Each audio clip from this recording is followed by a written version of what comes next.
Good evening, all of you. Now, my name is Sushant, and I will be taking you rest of the IR classes. I hope you had IR classes with Iqbal sir. How many classes? Only one. Okay, fine. Okay. Now, today I'm going to start a very important topic, as you must have got the material also. That is Sino-India relation. Sino is a Latin term for China. Now, since this is our first class, I would like to emphasize on certain things which if you follow, that will make your understanding of international relation a bit easier. Okay. The first thing I would like to emphasize is the importance of map. Okay. Now, the importance of map. Now, geography, a good understanding of geography will make your understanding of IR better. Okay.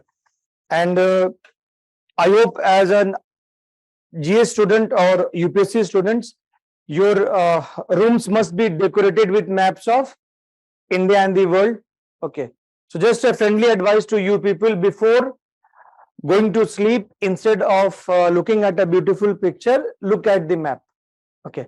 Now, why I'm telling you? Because, as you know, Russia-Ukraine crisis is going on. Suppose if you come across any new place, try to identify that in the map, because as you know, map reading is indispensable for your prelims also. So in a way that you will be preparing for your prelims also. Second thing I would like to emphasize is the concept of interlinkage. Now, this interlinkage is important because please do not be under the impression that, the IR is taught by two teachers. So these are two topics which are taught by different teachers are watertight compartments. It's not. These are interrelated, and what Iqbal sir has taught you, I'll be making use in my class, and what I will teach, that will be helpful in his class also. For example, since you are done with the first class with him, if I tell you, you must be clear with the concept of Cold War, hard power, soft power, the concept of nuclear deterrence, I'll be making use today. Okay. And third is, our discussion will be strictly exam oriented. Now, exam oriented, the very second paper of the optional PSIR, itself is dedicated to IR, international relation. It's a huge area in itself. So as far as we are concerned, we need not go into that much depth. Our discussion will be strictly confined to what is needed for you in your examination. When I'm saying exam oriented, it means it will be on the basis of the syllabus as well as previous year's question papers which have been asked. How many of you have honestly gone through the mains 2022 paper? Just few handful. And how many of you are thorough with the syllabus? How many sections are there in the IR syllabus for mains? Anybody? When did this batch start? 21st of September. So can I say you people are at least 15 days old? Infants? Since you have not gone through, ideally you should know syllabus like the back of your hand. Why I'm telling you? Because, suppose you come across any topic, try to identify that whether it is related only to IR, or can it be linked to economics? Can it be linked to history? Can it be linked to geography? And this interlinkage will help you in the examination in the long run. So as far as I am concerned, please, when you go back, please make it sure that you go through the syllabus as well as previous year's questions. Okay. Fourth is, I would like to emphasize, is the concept of revision. Now, revision is important because without revision, your preparation will be suboptimal and you will not clear this examination. Okay. As far as I am concerned, now today I'm going to teach you Sino-India relation. So the very first class will be dealing with Sino-India relation. The second class also deals with Sino-India relation. So whenever you have my class, the material will be uploaded in advance, and I expect you to read and come. There's a special purpose why I'm telling you that, when you read and come, some things might not be clear to you. It is natural. You'll be taught in the class. Then you go back, revise it. This way, that will be your SIP. SIP stands for Systematic Investment Plan. These little things matter in the long run. Okay, on always try to remain ahead of the class since you are just 15 days old. So keep that in mind. Okay.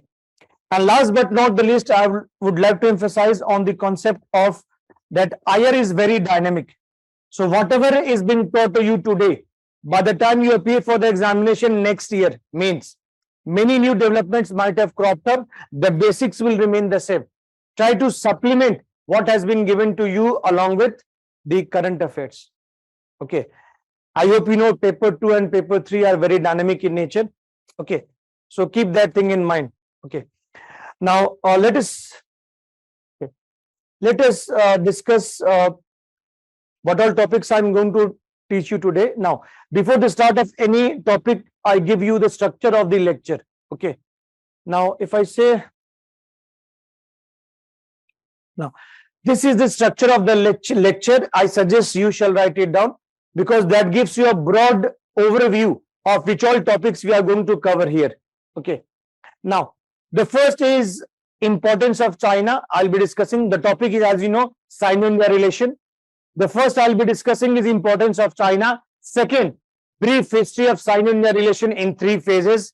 Third topic, 3 C's, cooperation, competition and conflict, which we see in Sino-India relation.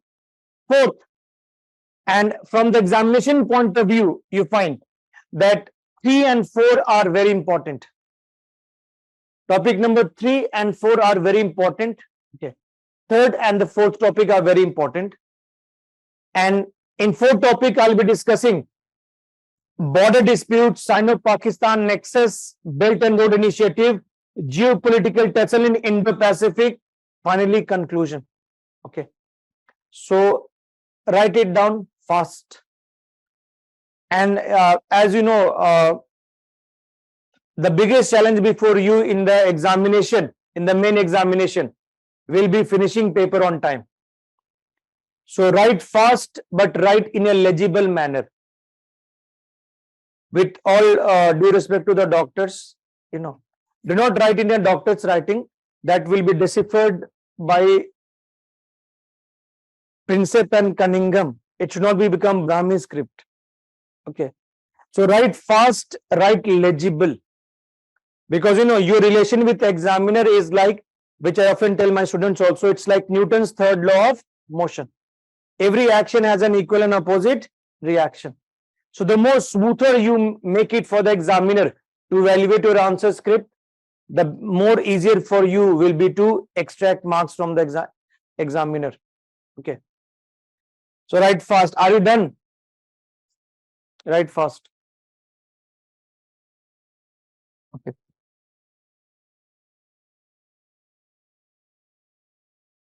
Shall we proceed?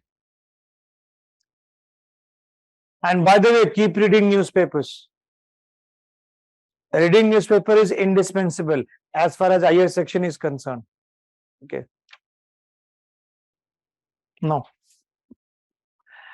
let us start with the first topic. The first topic is importance of China. Now, if I say why China is important, okay.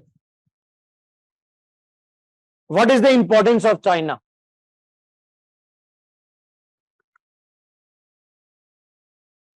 Now, what is the importance of China? Now, importance of China. China is important for a number of reasons. And if you see India's map, China is our largest neighbor. Okay. And China is our largest neighbor with whom we have a long-standing border dispute. I hope you are aware, Indian and Chinese troops are facing each other in eastern Ladakh.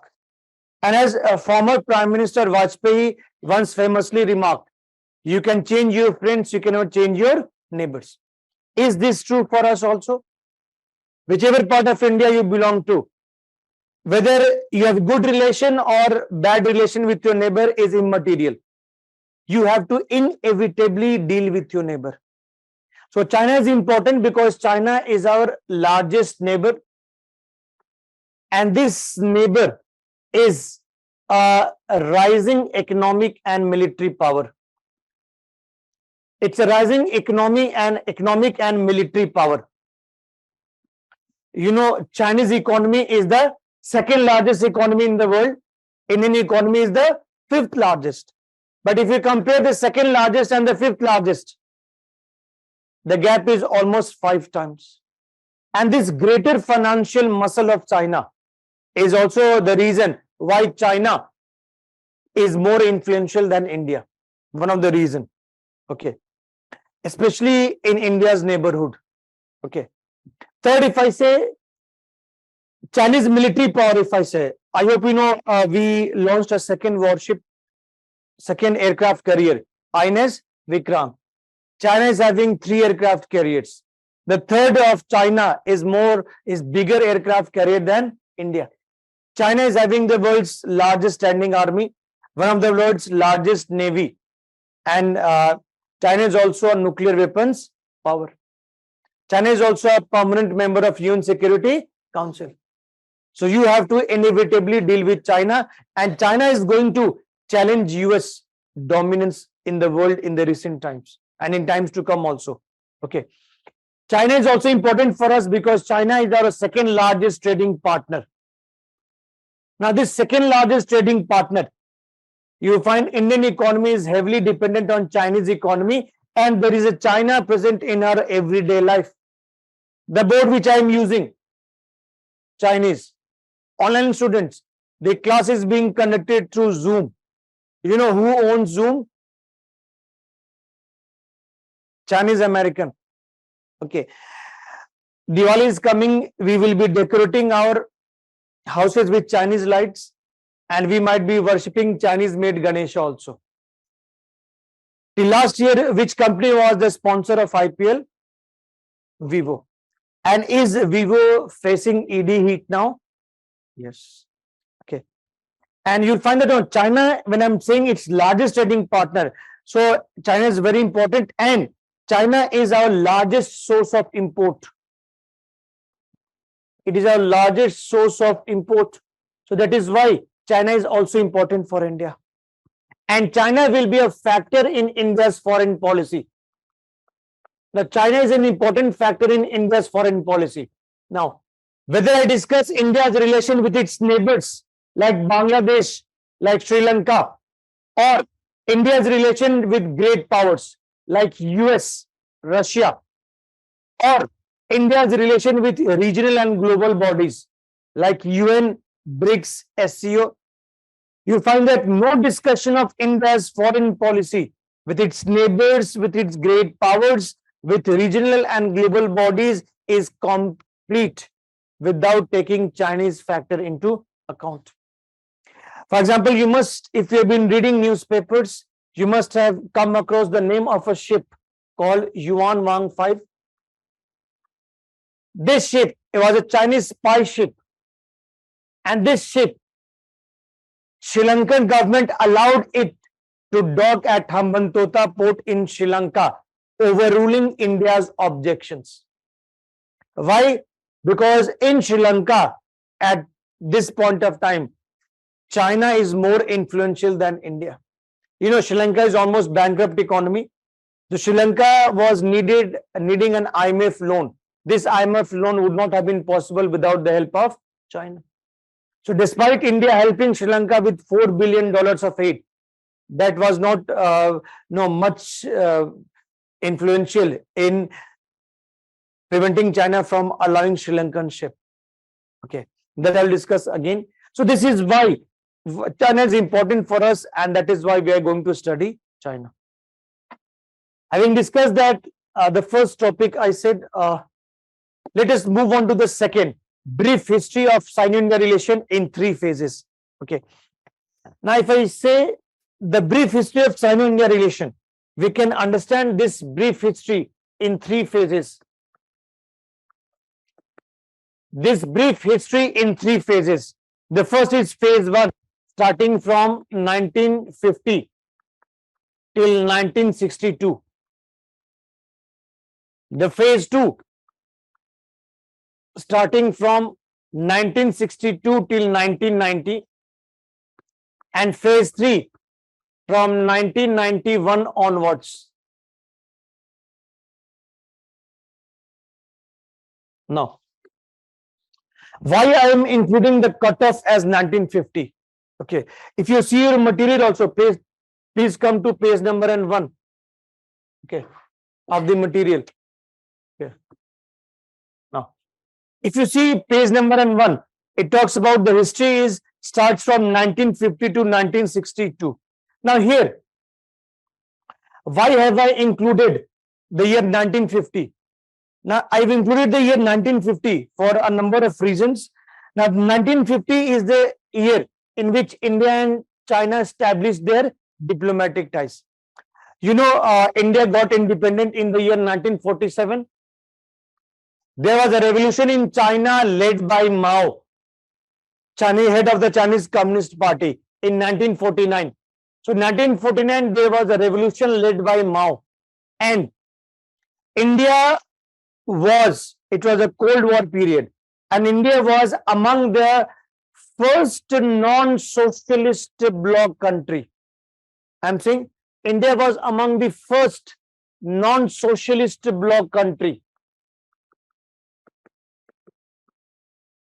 to recognize China and establish ties with China. What is the meaning of non-socialist bloc country? It was a Cold War period. India was not in the Soviet camp. The Soviet camp is called as the socialist camp. Despite that, India recognized China, and 1950 marks the period when they established the bilateral ties.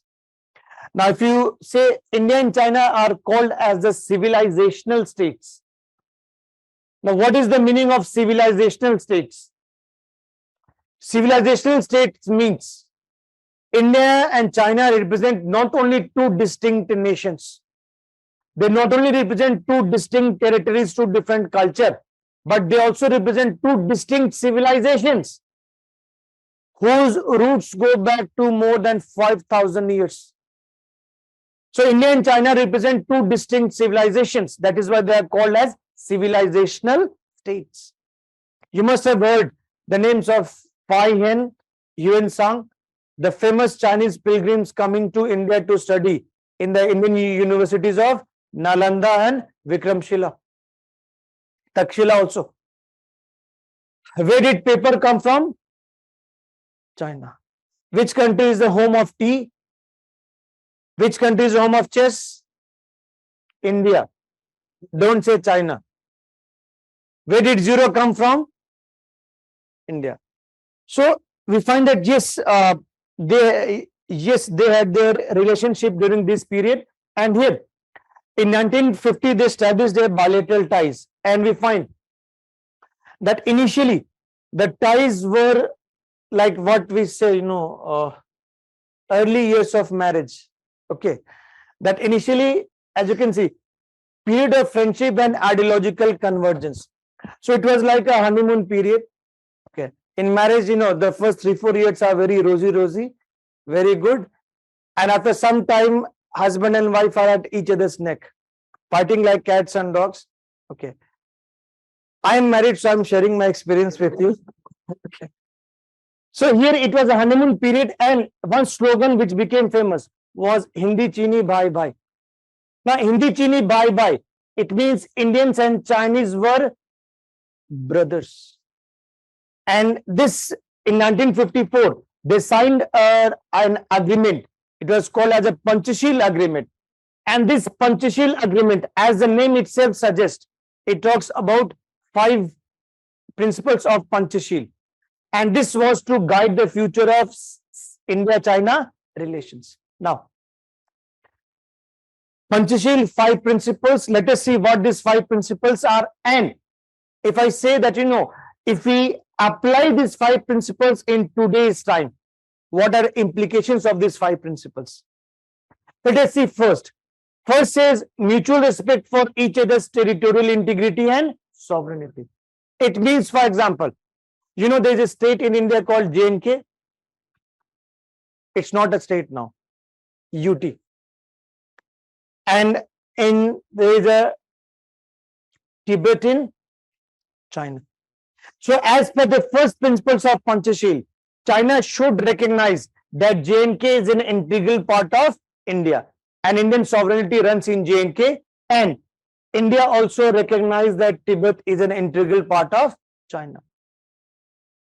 Mutual non-aggression, we will not fight with each other. Third, mutual non-interference in each other's internal affairs. Now, when India revoked Article 370, revoking special status of J&K and making J&K an union territory, China was very critical of India's steps. As per principles of Panchshil, China should not have done that. Similarly, if you see today's newspaper, in today's newspaper, there is a mention of a Chinese province called Xinjiang. Xinjiang is just north of Ladakh. And here you find that Indian government has commented for the first time in many years that the human rights of the Uyghur peoples in Xinjiang should be respected. Uyghurs are the Muslim-speaking population of China. They speak Muslim population of China. They are Turkish-speaking. They speak the Turkish language. Okay, and there has been a separatist movement going on in Xinjiang, led by Uyghur Muslims. They have set up an organization called as ETIM, East Turkestan Islamic Movement. This ETIM has its base in Afghanistan, and ETIM has carried out many terror strikes against the Chinese in the Xinjiang province. China has responded with heavy force, and China is, a UN report said China is carrying out a genocide of the Uyghurs and the other minorities in Xinjiang. Now, Chinese take away the children of the Xinjiang Uyghur people and put them in the put them in the boarding schools where they are bombarded with the nationalist propaganda. Chinese have put many restrictions on the practices of the Uyghur Muslims. And I was going through one report, it said a place in Xinjiang where one out of every 25%, one out of every 4%, sorry, one out of every 4%, it means 25% of that population was put in jail by the Chinese. And this report, India, just a couple of days, I think 2 days back, India did not participate in the resolution as far as Xinjiang is concerned. But yesterday, Indian Foreign Ministry spokesman said that human rights of the people in Xinjiang shall be respected. As per principles of Panchshil, India should not have commented because this is a part of the internal affairs of China. Third, equality and cooperation for mutual benefit. They will cooperate. For example, Indian expertise in software and Chinese expertise in hardware. Can it be a win-win situation? Yes. And fifth is peaceful coexistence. They will coexist peacefully. Now, this relationship started on a very good note, but two factors, it hampered the development of the bilateral ties and it led to the deterioration of the bilateral ties. And these two factors were which were responsible for the chill in the bilateral ties. First was the Tibet and the second was the border issue. First was the Tibet and the second was the border issue. Not Tibet. Let me show you through the map. Okay. Now, look at this map. Now, look at the board. It's not given in a material. Look at this map. Now, this map is of British India. And this map is of British India of the year 1905. Okay. It was a map of British India of year 1905. Now, Tibet has been in and out of Chinese control for much of its existence. In fact, if you read Sham Sharan's book, he says that, at a particular time in Tibetan history, Tibet was more powerful than China, and Tibet had also conquered many parts of China. Okay. Now, Tibet has been almost an independent country when India became independent in 1947. Tibet had its own passport. Tibet had its own diplomatic ties with the countries, its own legal system, its own currency, etc. In 1950, Mao annexed Tibet. He sent his Red Army the Chinese army, and they annexed Tibet. So with this, Tibet as the political buffer was gone. Tibet as a political buffer was gone. What is a buffer? Buffer is a piece of land which is used to separate two ambitious powers. For example, can you see there's a place called as Siam? Siam is Thailand. And Thailand was cultivated as a buffer to separate the Britishers and the French. So when this buffer was gone, Chinese annexed Tibet, Chinese come right across our border. And as there is a proverb, it says, if two utensils are together, they are bound to clash. Okay. So India was obviously not happy with that. And in 1954, when India signed the Panchashil Agreement, in this Panchashil Agreement, India accepted Tibet is a part of China. But India said it is a Tibet autonomous region.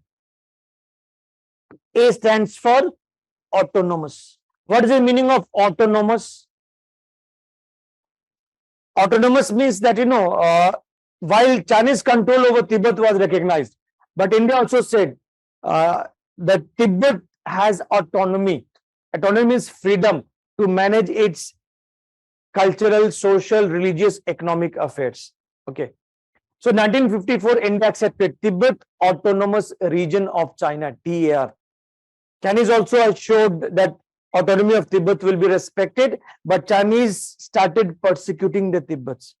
And people of Tibet did not like the Chinese policies. So much so that there was a revolt in Tibet in 1959.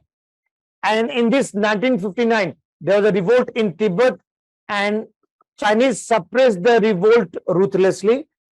And Dalai Lama, who was a political and religious head of the Tibetans, he came to India in 1959 via Arunachal. He fled Tibet.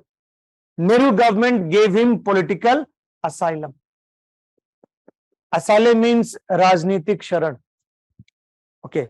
And this angered China a lot. China considered that India's intentions about Tibet is not clear. Why did India give asylum to Dalai Lama? Okay. Now, this Tibet issue was one of the major issue for the deterioration in the bilateral ties. India was not happy with China because China removed the political buffer. China also snapped India's cultural links with Tibet, and China also restricted the autonomy of the Tibetans. So this was the first issue. And the second issue, I said, is a border issue. Now, border issue you have to understand. I will discuss border in greater detail. Since 1955, now India has inherited an unsettled border with China. That is a colonial legacy. Okay. So since 1955, India and China has published maps. And in these maps, claims and counterclaims were laid on each other's areas. Two areas were in major contention, for example. The first is this area you can see, it is called as Aksai Chin. Eastern Ladakh, Aksai Chin. Aksai Chin. And the second area of Assam then, it is now currently called as Arunachal. Why is it called as Arunachal? Exactly. Very good. Arunachal geography coming into play here also. Arunachal comes from the word Arun. Arun means sun. Sun first enters India in Arunachal. Okay. Now, after a lot of discussions, the common ground could not be reached. Okay. And in 1961, Nehru ordered Indian Army to implement the forward policy. Now, this forward policy means Nehru ordered Indian Army, whichever area is which we claim as ours, go and occupy these areas by building a military post there. Indian Army went and set up the military post, and Nehru was under the impression that China will never attack India. Chinese kept on preparing for the war, and in October 1962, this year it will be 60th year of Chinese invasion. On October 20, 1962, Chinese invaded India. They crushed India militarily and inflicted a humiliating defeat on India. This defeat has percolated Indian psyche so deep Okay. So October 1962, border war was fought, and how India lost this war. Indian army was ill prepared. No proper arms and ammunitions, no proper winter clothing also, no proper supply lines, and above all, incompetent leadership. This led to the defeat of India. And this defeat was a personal setback for Nehru. Hindi chini bye bye, brother stabbed me in the back. Okay. And Nehru could have experts say that this was also a Chinese attempt to destroy India's international prestige. Because by that time, in 1961, India had formed the non-aligned movement. Non-aligned movement, it was a movement of the developing countries. Three leaders of non-aligned movement, Nehru of India, Nasir of Egypt, and Tito of Yugoslavia. So India was tried to act as a leader of the third world, the newly independent countries of Asia and Africa. And with one blow, this war, China dented India's international prestige severely. Imagine a country which is claiming itself to be the leader of the third world. It is not able to defend its borders. Okay. So this was a personal setback for Nehru also. And since 1962, you find that the bilateral ties deteriorated. And that's how come to page number 2. Now, in phase 2, you can say, from 1962 till 1976, you find. From 1962 to 1976, there was no ambassador level relationship. The ambassador level ties were restored only in 1976. Now, Vajpayee made a visit to China in Feb 1979. Vajpayee at that time was the foreign minister in the Janata Party government, Morarji Desai government. But this visit could not normalize the ties. In India's quest to normalize the ties, Rajiv Gandhi's visit to China was important. And Rajiv Gandhi made a historic visit to China. And this historic visit to China was in the year 1988. Now, this visit was important for symbolic reason also. Why? What was the symbolic importance of this visit? Who was Rajiv Gandhi? Grandson of former Prime Minister Nehru. And Rajiv Gandhi was given a warm welcome by Chinese leadership. At that time, Chinese leader was Deng. And Deng he floated an idea that 21st century could be an Asian century, provided India and China come together. What is the meaning of Asian century? Dominance of Asia in the world affairs. 19th century was a European century. 20th century was largely an American century. And the 21st century could be an Asian century, provided India and China come together. This was hope, and Rajiv Gandhi had proposed that, okay, border dispute is real, no denying of the fact. It's a very serious issue. Let us keep on discussing border issue, while at the same time developing a relationship in the other areas as well. Other areas like economy, like trade, like culture, high-level political contacts, people-to-people contact, etc. So Rajiv Gandhi proposed that we will form a JWG, Joint Working Group, to discuss the border issue. But at the same time, we will develop our ties in the other areas. Okay. So this visit paved the way for the normalization of the ties between India and China. And this led to the phase 3.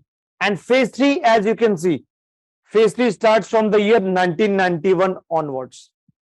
What is the significance of the year 1991? 1991 is important for two reasons, as some of you correctly pointed out. First, disintegration of USSR. When USSR collapsed like a pack of cards into 15 independent republics. When I teach you Russia-Ukraine crisis, its root also lies in this collapse of USSR.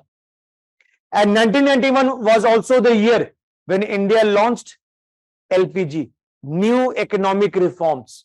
India was almost bankrupt like Sri Lanka today is.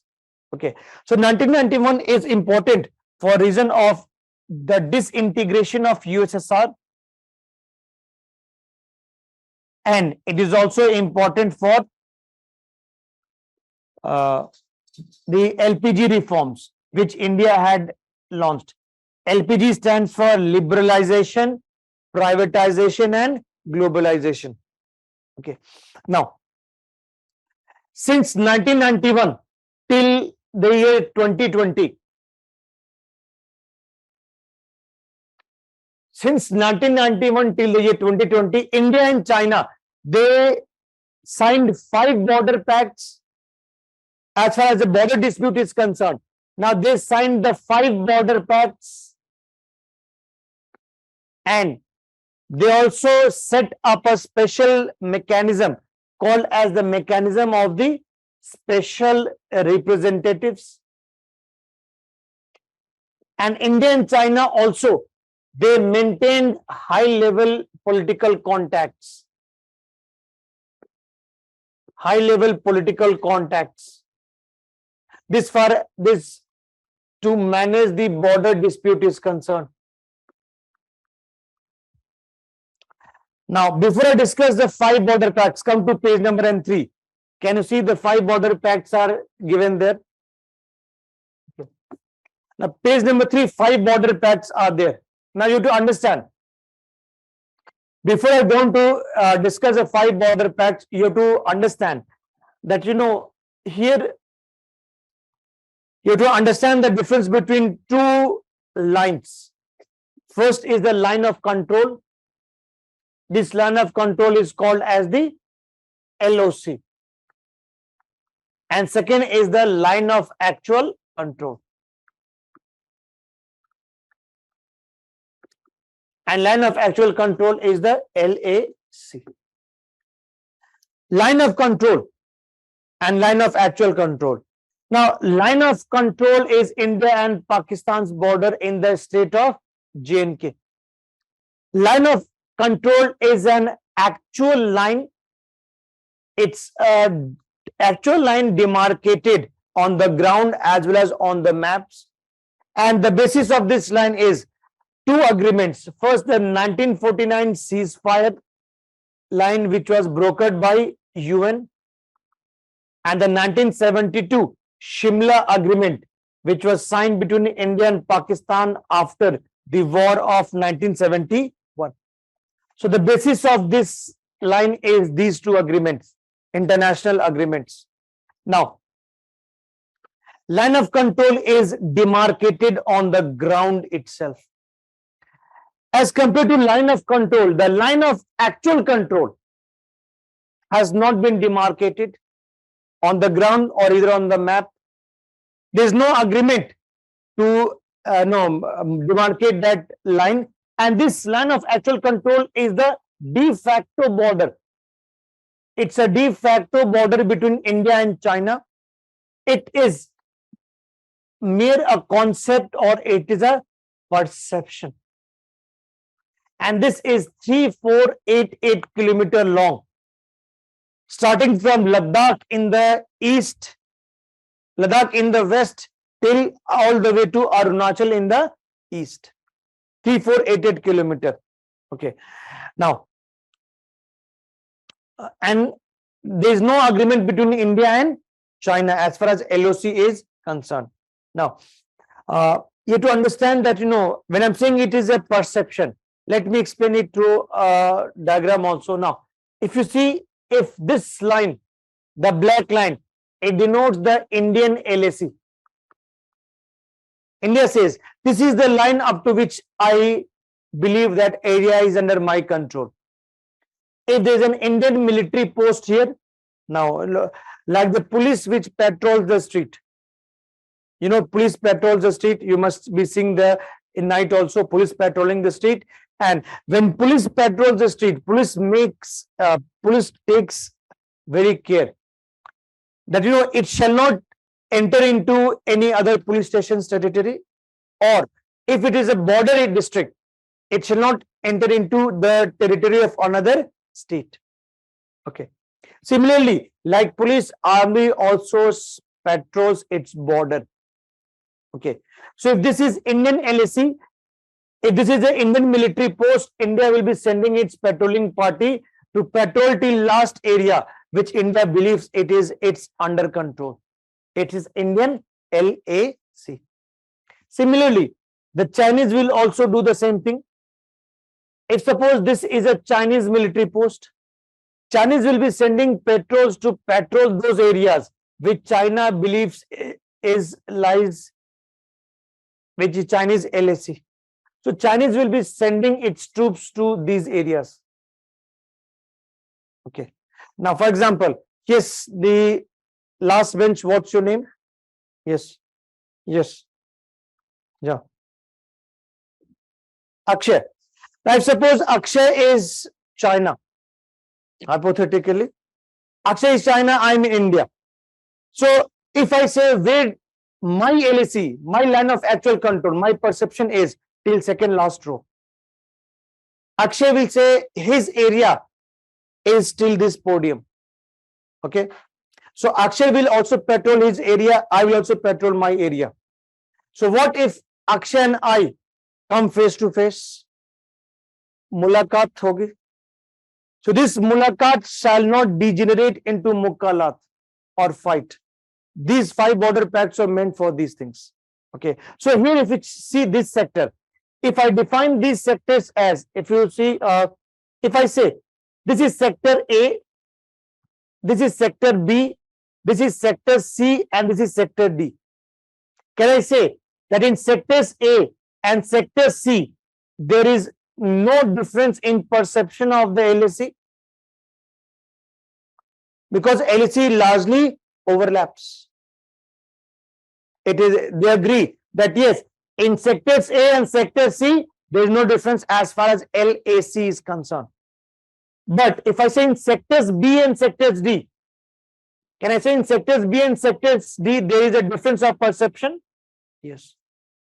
And when there is a difference in perception, obviously, see, soldiers are meant to fight. They are trained to fight.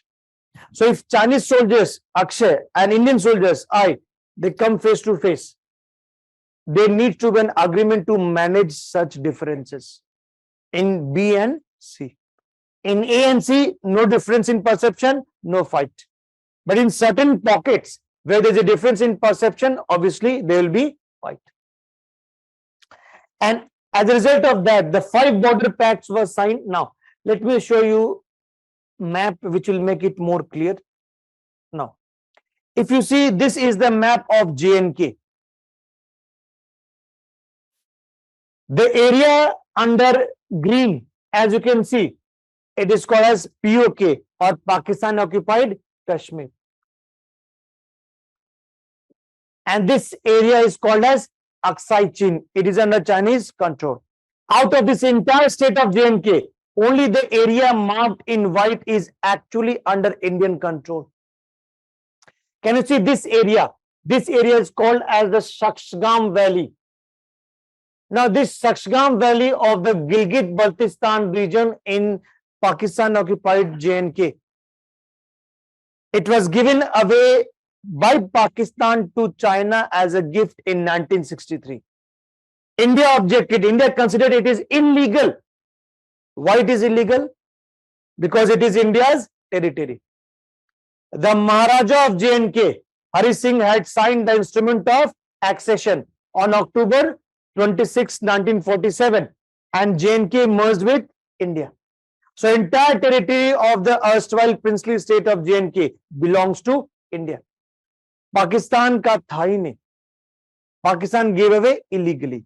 It is just like, your neighbor is occupying your land and gives away to third party, which you will claim it is illegal. And here, now this map, this line, which you see in normal map published by India, this is the claim line of India. This we claim while this is the line of control and this is the line of actual control. Claim line is different from LAC, claim line is different from LOC.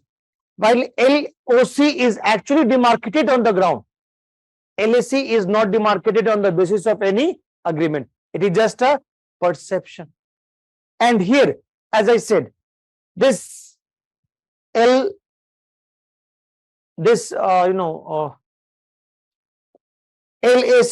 it runs from Ladakh, covering all the way to Arunachal, excluding Nepal and Bhutan.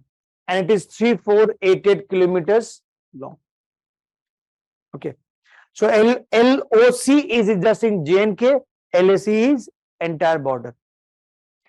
Now, the 5 border pacts which these countries signed.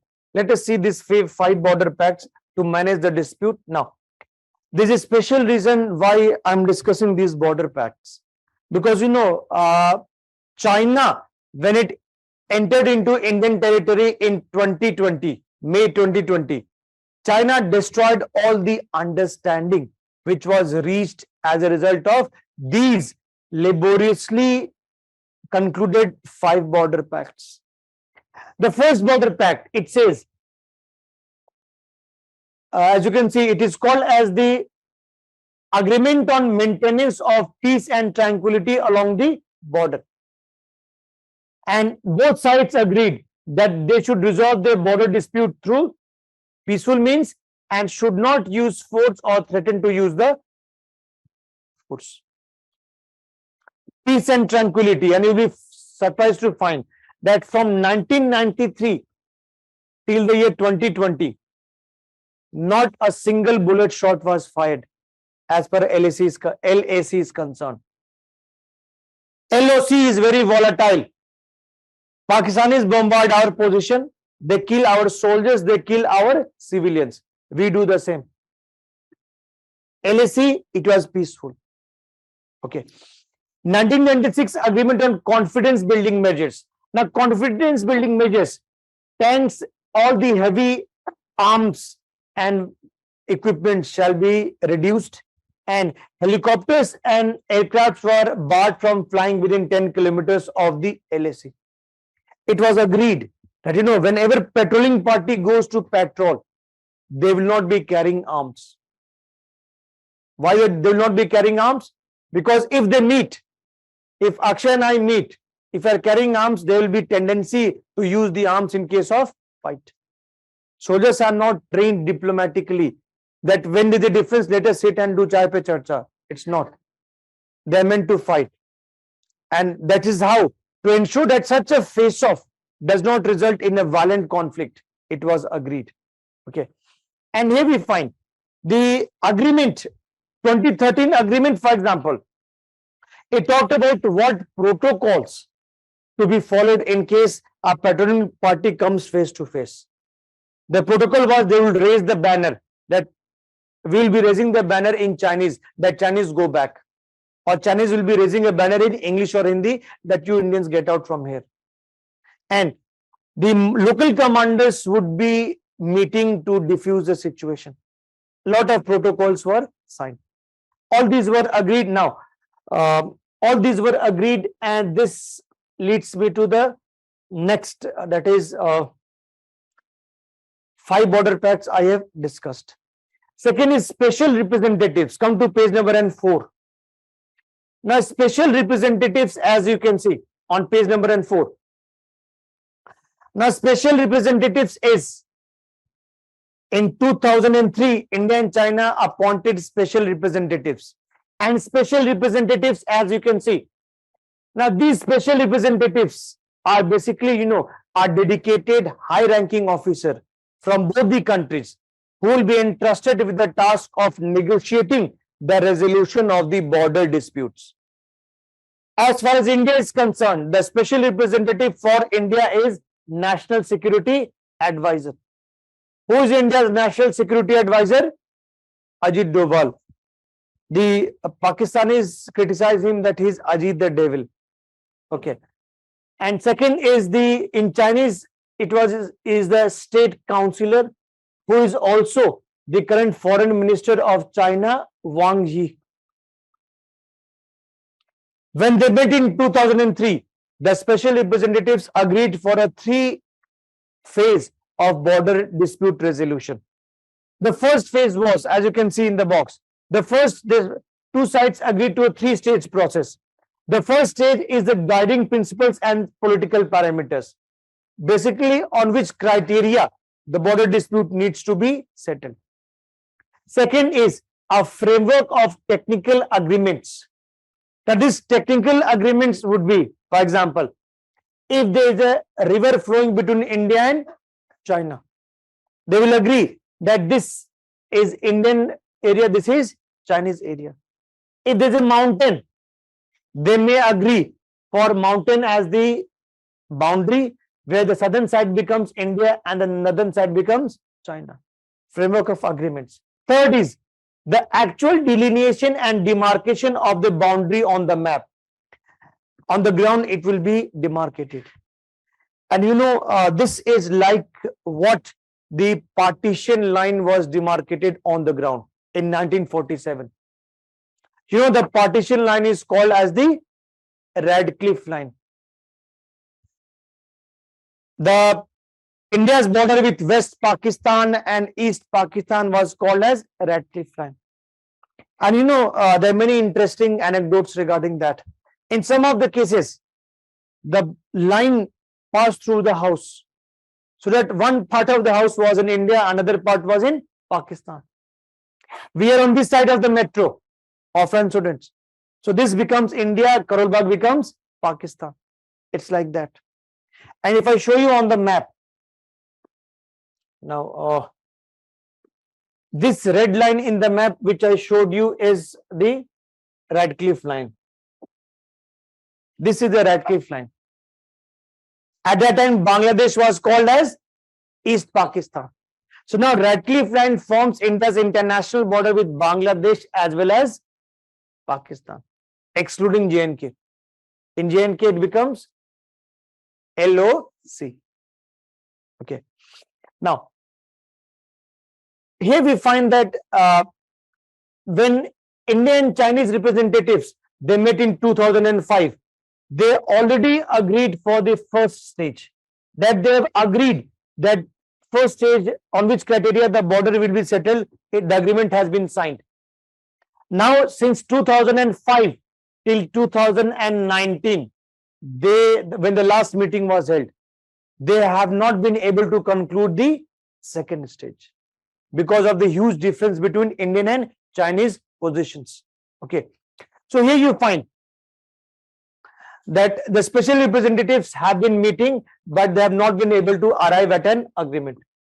Now, coming to the high-level political visit, since Rajiv Gandhi's visit, the political leadership of both the countries have maintained a high-level contact. Okay, and in that high-level contact, there is annual summit, there is summits also, regular summits, as well as the last time it was informal summit was held when Modi and Xi Jinping met. Now, this informal summit, the first informal summit was held in Wuhan. Wuhan is in China. Why Wuhan is famous? Home of COVID. And critics were saying that Chinese items are not durable. But Mr. COVID is in its third year, strong and rocking. Okay. Third, the second informal summit held in Chennai in 2019, near Chennai Mamallapuram, yes. And from these summits, two terms became famous.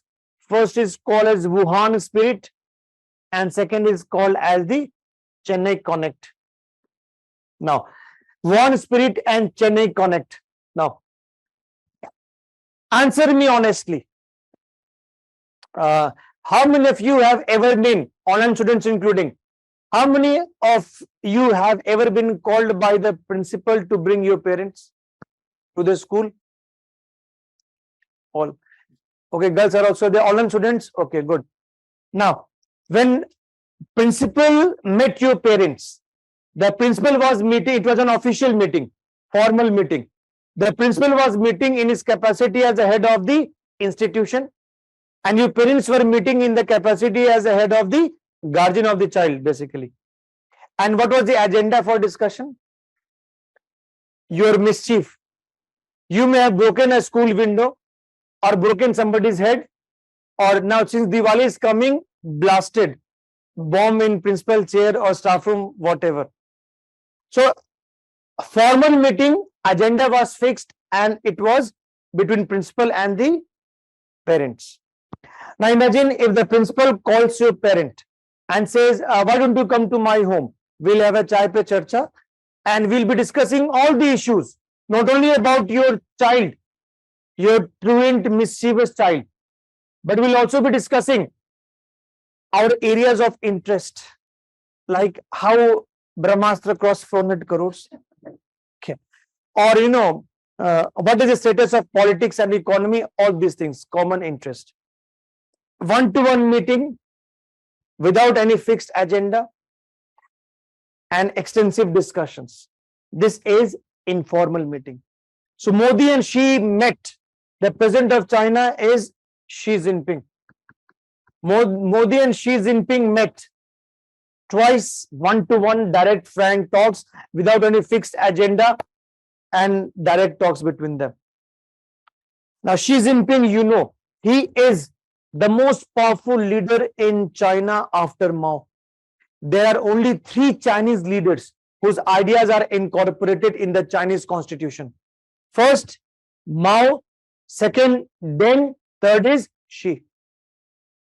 And Xi is controlling China with an iron hand.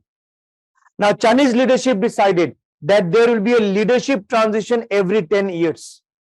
Old leader will give way to new leaders. Xi Jinping became president in 2012. His term officially ends this year. But the Chinese Communist Party is going to give him another 3rd term. Some say he may be president for life. He is another Putin in making. Putin has been ruling Russia directly or indirectly since 1999. And when Xi Jinping came to India in 2014, the foreign ministry announcer, she said, I invite His Excellency Mr. 11 Jinping to come to the stage. Now, remember, this is not 11. It was a huge embarrassment for India. Indian government had to sack that lady. It is Xi Jinping, Xiaomi. You must be using Xiaomi phone also. Xinjiang, Xi Jinping, not 11. So do not, distort the name of any person. And here, now Wuhan Spirit and Chennai Connect. Now, what was the Wuhan Spirit and Chennai Connect? Now, Wuhan Spirit and Chennai Connect were attempt by Chinese and Indian leadership to bring back the relation back to track, which had suffered as a result of the Doklam crisis. What is Doklam crisis that I am going to discuss? A border issue between Indian and Chinese forces in 2017. So the Chennai summit added Chennai Connect to the Wuhan Spirit. It was an attempt by India and China to reset the ties. What is reset? If you have played video games, if you press the reset button, it means back to normal. Now, this Wuhan Spirit and Chennai Connect, they agreed that these 3 agreements they had, understanding they had, that they would not allow the differences to become the dispute. They will be sensitive towards each other's concerns, and they will order the army and bureaucrats to maintain good ties with each other. Now, if you see, I've used the cutoff year as the 2020. Chinese army, when they made incursions in Ladakh, came several kilometers inside Indian territory. The Chinese destroyed the understanding reached in the 5 border pacts. The Chinese also destroyed the Chennai Connect and the Wuhan Spirit. Chennai Connect, the Chennai meeting was held in October 2020. 19. And in May 2020, Chinese came across Indian territory, destroying that. Agreements and understanding. Okay, I'll discuss more about it when I discuss the border issue. Now, this brings me to how, the next topic of how, if you see that India and China relationship in the contemporary phase is characterized by three C's, where three C's stands for cooperation, competition, and conflict. Now, these three C's, if I say, for example, let us see first the element of cooperation, then we will discuss competition and conflict. If I say element of cooperation, okay, I've already discussed one element of cooperation, as I say. Now, cooperation, if I say in political sphere, if I say cooperation bilaterally, they agree, cooperation bilaterally, cooperation regionally. At regional level, what is the cooperation? And at global level, what is the cooperation between India and China? Now, the bilateral cooperation, I have discussed high-level political visits, I have discussed informal summit, and you can add economy also. For example, in economy, they have been collaborating. I've already said that China is India's second largest trading partner. And the last year's trade between India and China was approximately around $125 billion. The last year's trade, 2021-2022. If we talk about regional cooperation, India and China have been collaborating with each other in various forums like BRICS. BRICS stand for Brazil, Russia, India, China, South Africa. SCO, Shanghai Cooperation Organization. AIIB, Asian Infrastructure and Investment Bank. NDB, New Development Bank, it is also called as BRICS Bank. Now, when I teach you Central Asia in my fifth class, in the sixth class, then I'll be discussing each of these organizations in detail. India and China also collaborate on the WTO as well as on the issue of climate change. Now, climate change, you know, there is a term called historic responsibility. Now, historic responsibility. Now, India and China are currently among the world's one of the biggest polluters of world. Western countries pressurize India and China to cut down greenhouse gas emissions. Global warming and climate change is real. You know, Europe is facing a heat wave. Worst wave in 500 years, it is said. India is facing the phenomenon of delayed withdrawal of monsoon. Those in Delhi, you can see. Okay. It's a time of retreating monsoon. Okay. Now, when Western countries criticized India and China for the being polluters, India and China said, okay, yes, we agree. We are among the world's top polluters. We will also cut down our greenhouse gas emissions. Fine.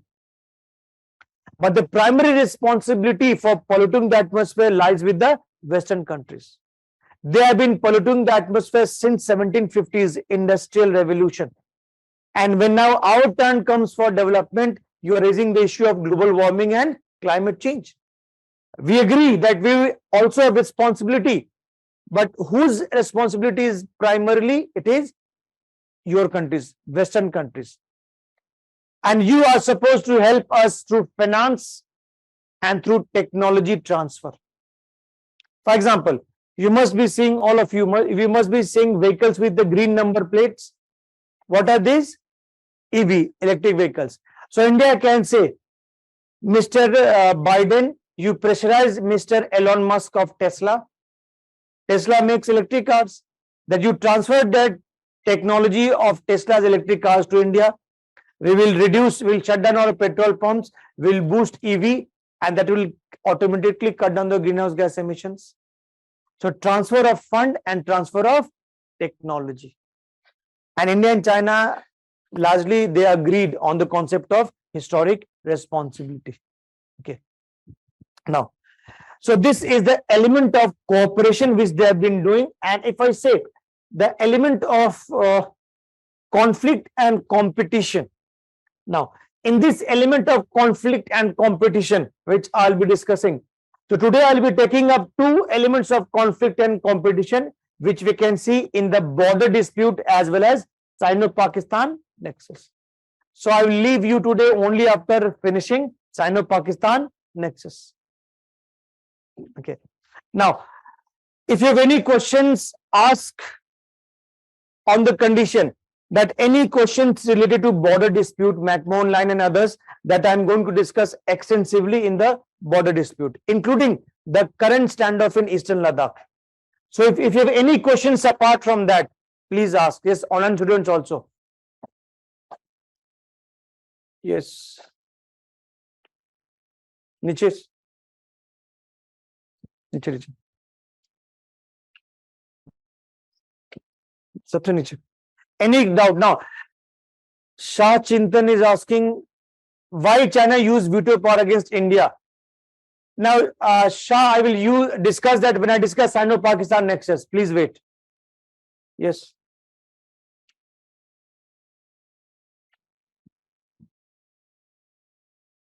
Why? Just please, if you do not have any questions, you have a moral responsibility to listen to those who are asking questions. Yes.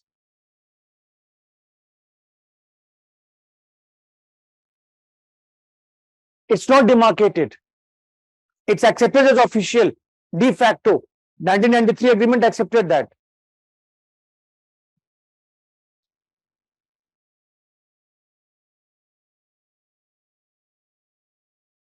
Difference is nomenclature, and difference is if you read the material. Okay. Now come to page number 3 of the material.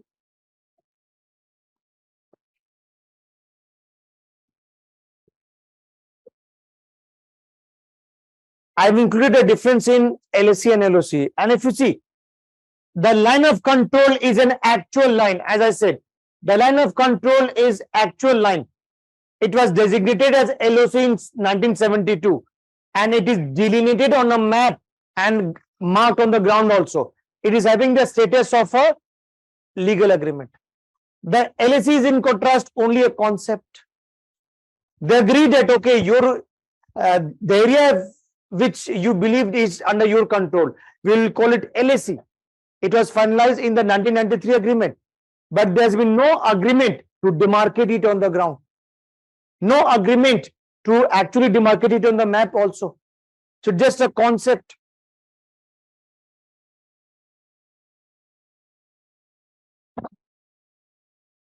To differentiate from that.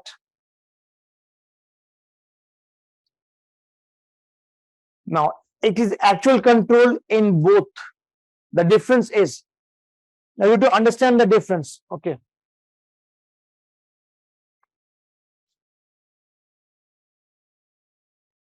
Now, if you see this map which I showed, okay, it is called line of control. It is clearly demarcated that this area lies in Pakistan, POK, this lies in India.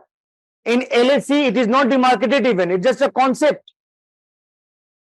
You have to understand that it has been demarcated on the ground, on the map as well. There is no dispute regarding that. Here is a dispute. Like I told you, Akshay and I. Akshay's concept is this, my concept is that. Yeah. Yeah. No. No actual line. Okay. Yes. I'm coming to discuss. Yes.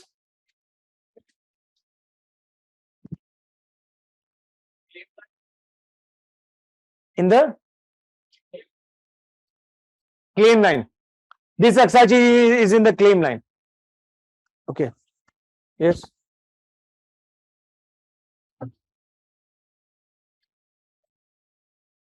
How do we justify? Please, order. How do we justify? Bilateral cooperation. You cannot change your neighbor.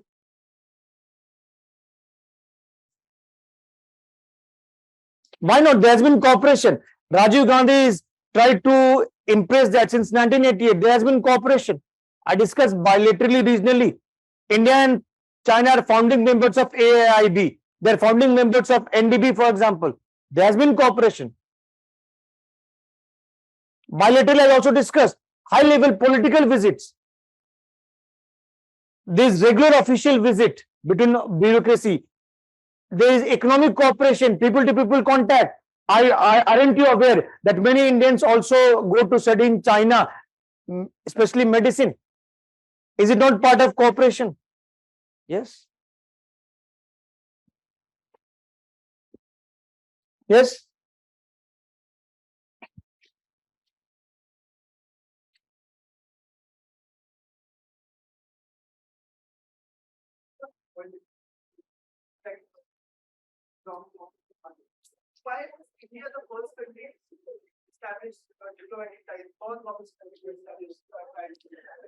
Because India believed in anti-imperialism, India believed in Asian solidarity and third world solidarity.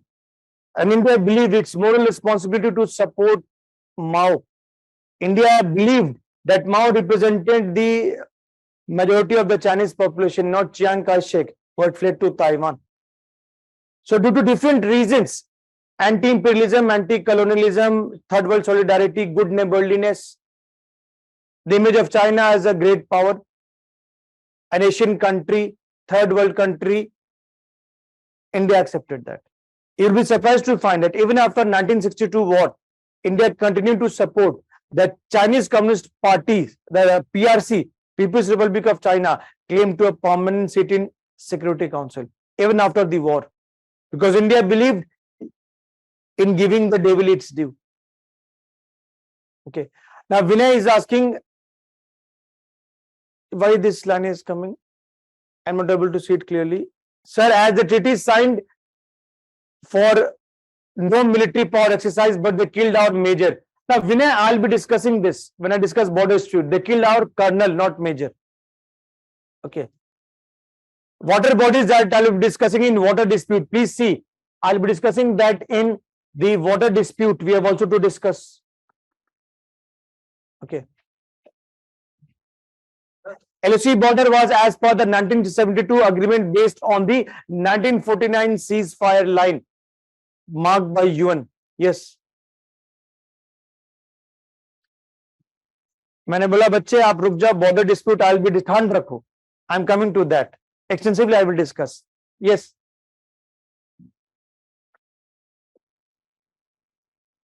It was हाँ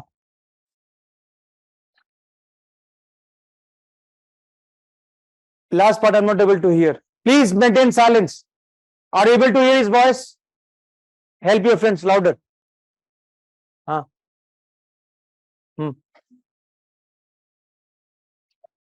Obviously it affects. Obviously it affects. He's asking, is in ceding of territory 1963 by Pakistan to China, doesn't it affect Indian sovereignty? 100%. India objected to that. That is why he used the word illegal. Okay, now I'm discussing this, it will be more clear. Now let us discuss the next two issues called as border disputes and Sino-Pakistan nexus. Now, this border dispute and Sino-Pakistan nexus, we will be discussing one by one. Now, as far as the border dispute is concerned, now this we can understand in following themes. First is if I say how the border dispute is a colonial legacy. And when I'm discussing colonial legacy, you have to remember three names. First is the Johnson. Second is the MacDonald. I hope you will not forget MacDonald. And third is the McMahon.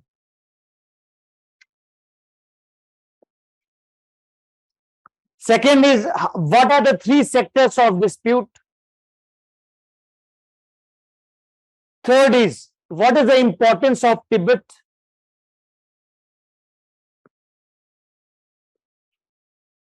Fourth is what are the recent standoffs between India and China?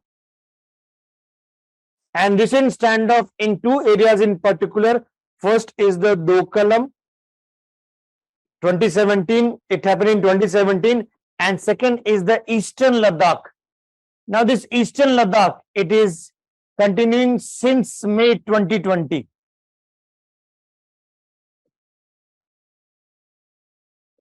And fifth is, what are the efforts made so far? Fifth is, what are the efforts to resolve the dispute? What efforts have been made to resolve the dispute? Let us first see how the border is a colonial legacy.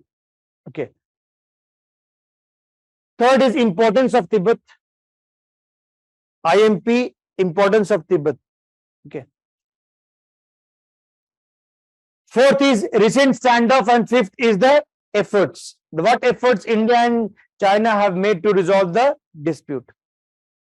Now let us see the first one. How it is a colonial legacy. And in colonial legacy, again, I will refer to the map which I showed you in 1905. Now, if you see the map, this is the map of India in the year 1905. And here you find, yes, please focus on the board. And here you find that, India inherited an unsettled border with China. That is a colonial legacy that I told you. Now, in 1865, the Britishers appointed a commission under a person called Johnson. Now, if you see the map, the princely state of J&K was under British suzerainty.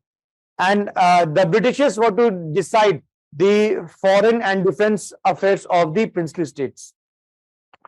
Now, the Johnson committee concluded that this area, it is called as Aksai Chin. This Aksai Chin is a part of J&K and hence part of India. But in 1893, another commission appointed by the Britishers called as the MacDonald Commission. And the MacDonald Commission, it concluded that this Aksai Chin is not a part of J&K, it is a part of China. The Britishers left the matter unsettled. So India favors Johnson line, which says Aksai Chin is a part of India. China favors the MacDonald line, which says Aksai Chin is a part of China. As far as the eastern sector is concerned, now you have to understand that this is now, it was called as Assam. Now we call it Arunachal, it was a part of Assam. Now in 1913-14, the Britishers invited Chinese and Tibetan representatives to Shimla Conference. Now this was called by the Foreign Secretary of British India, Sir Henry McMahon. Okay. Now, the purpose of the meeting was to demarcate the border between Assam and the Tibet. One of the reasons why Chinese boycotted this meeting was they protested that why have you invited the Tibetans? If at all you want to conclude the border of British India with the Tibetans, it should be between the Britishers and the Chinese and not the Tibetans, because Tibet is a part of China. Chinese boycotted the meet. The Britishers went ahead. In 1914, this agreement was concluded. And, international relations is about the currency of power. And whenever there is an agreement between a strong power and a weak power, the strong power imposes its will on the weak power. 1913-14, Britain, a world power, sun never sets in the British Empire. So Britishers forced Tibetans to give away many territories to British India. In fact, they pushed the line northward. This line came to be known as the McMahon Line. The Chinese refused to recognize McMahon Line and said, this is an illegal line. It is a colonial line imposed on Tibet by the Britishers. We considered it as illegal. And Chinese have claimed this entire area called as Arunachal. They say it is southern Tibet. The Chinese have claimed the entire area as the southern Tibet. Okay. So how this unsettled border is a colonial legacy? You have to remember Johnson, MacDonald, and McMahon. LAC also runs in this area. I said LAC runs from Ladakh till Arunachal. Okay. You'll be surprised to find, just for your reference, 1913-14, this country called as Burma was a part of British India then. And this line also demarcated the border with Myanmar. In 1960s, when Burma was independent, Chinese concluded this border line with Myanmar roughly along the McMahon line, but they refused to recognize McMahon line with India. Okay. And here you have to understand that this leads to the three sectors of the dispute. If you see, the next is what are the, I've discussed colonial legacy. Now, what is the three sectors of the dispute? And three sectors of the dispute you can see in your material. Okay. Now you can see in your material page number and 4. No, sorry, page number and 5. 6. Okay. Now page number and 6. Can you see? The boundary dispute is a legacy of the Britishers, and here, which can be divided into three sectors, the eastern sector as well as the western sector. The most disputed are the western sector and the eastern sector. I have already hinted at what are these sectors. And let us discuss through the maps also. Now here, now this sector is, as you can, it's given in the material also, in fact. Come to page number and 6 or page number and 7. Can you see page number 7? There is a map also given. Okay. And page number and 7, as you can see, the western sector covers the state of J&K. Eastern sector covers the state of Arunachal, and the middle sector covers the state of Uttarakhand and Himachal. The middle sector is the least disputed. I am using the word least disputed. The major dispute is with respect to the western as well as the eastern sector. In western sector, the dispute relates to Aksai Chin, where India says China is illegally occupying 38,000 square kilometer of my territory, that is Aksai Chin. And this excludes more than 5,000 square kilometer of territory which was given away as a gift by Pakistan to China in 1963. China has built Karakoram highway in this area.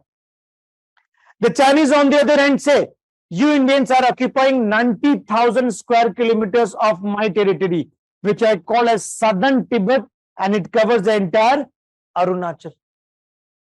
Recently, China gave many Chinese names to the places in Arunachal. India said it's a stupid exercise because Arunachal belongs to us. Okay. China started the practice of issuing stapled visa to residents of J&K and Arunachal who were visiting China. This was to give signal to India that it considers J&K and Arunachal as disputed territories. Visa, if you have used your passport, visa is pasted on the passport.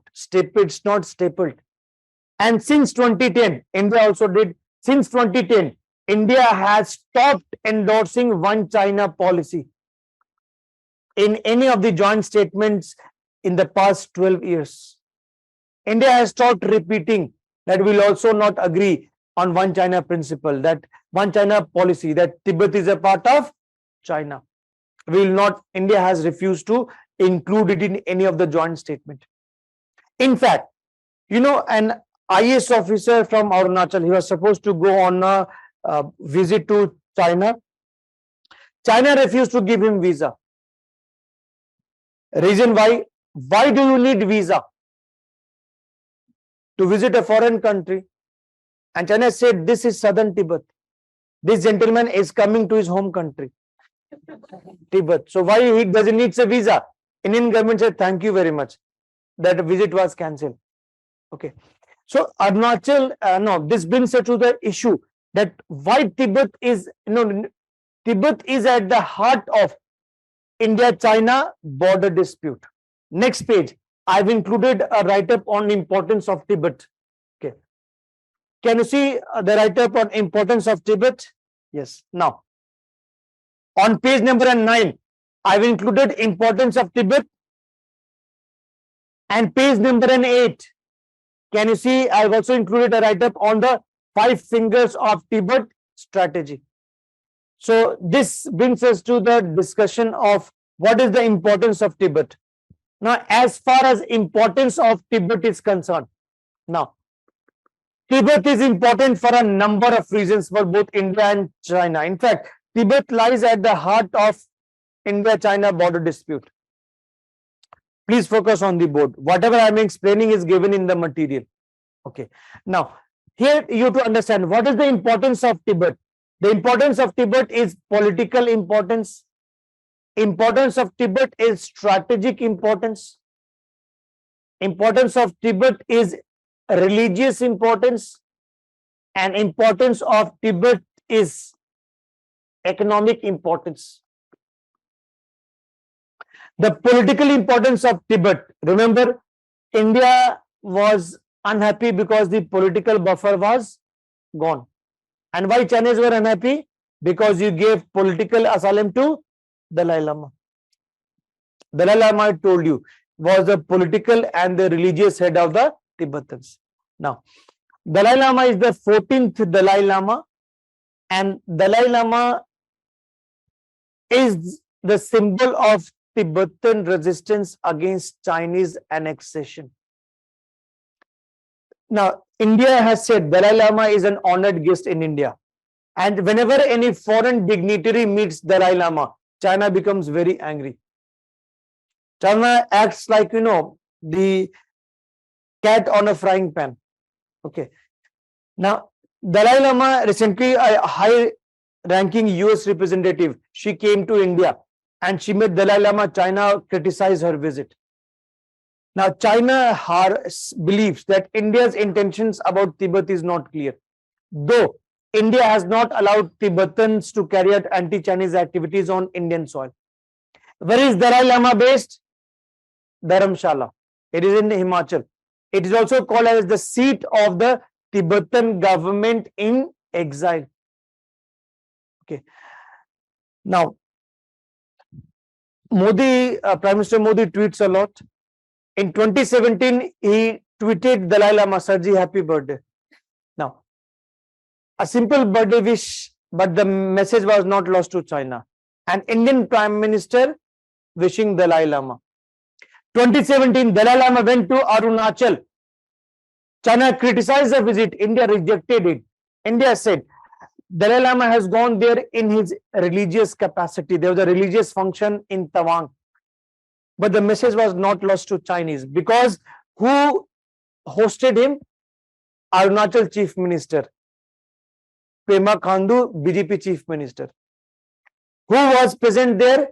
Kiren Rijiju. He is currently the Law Minister.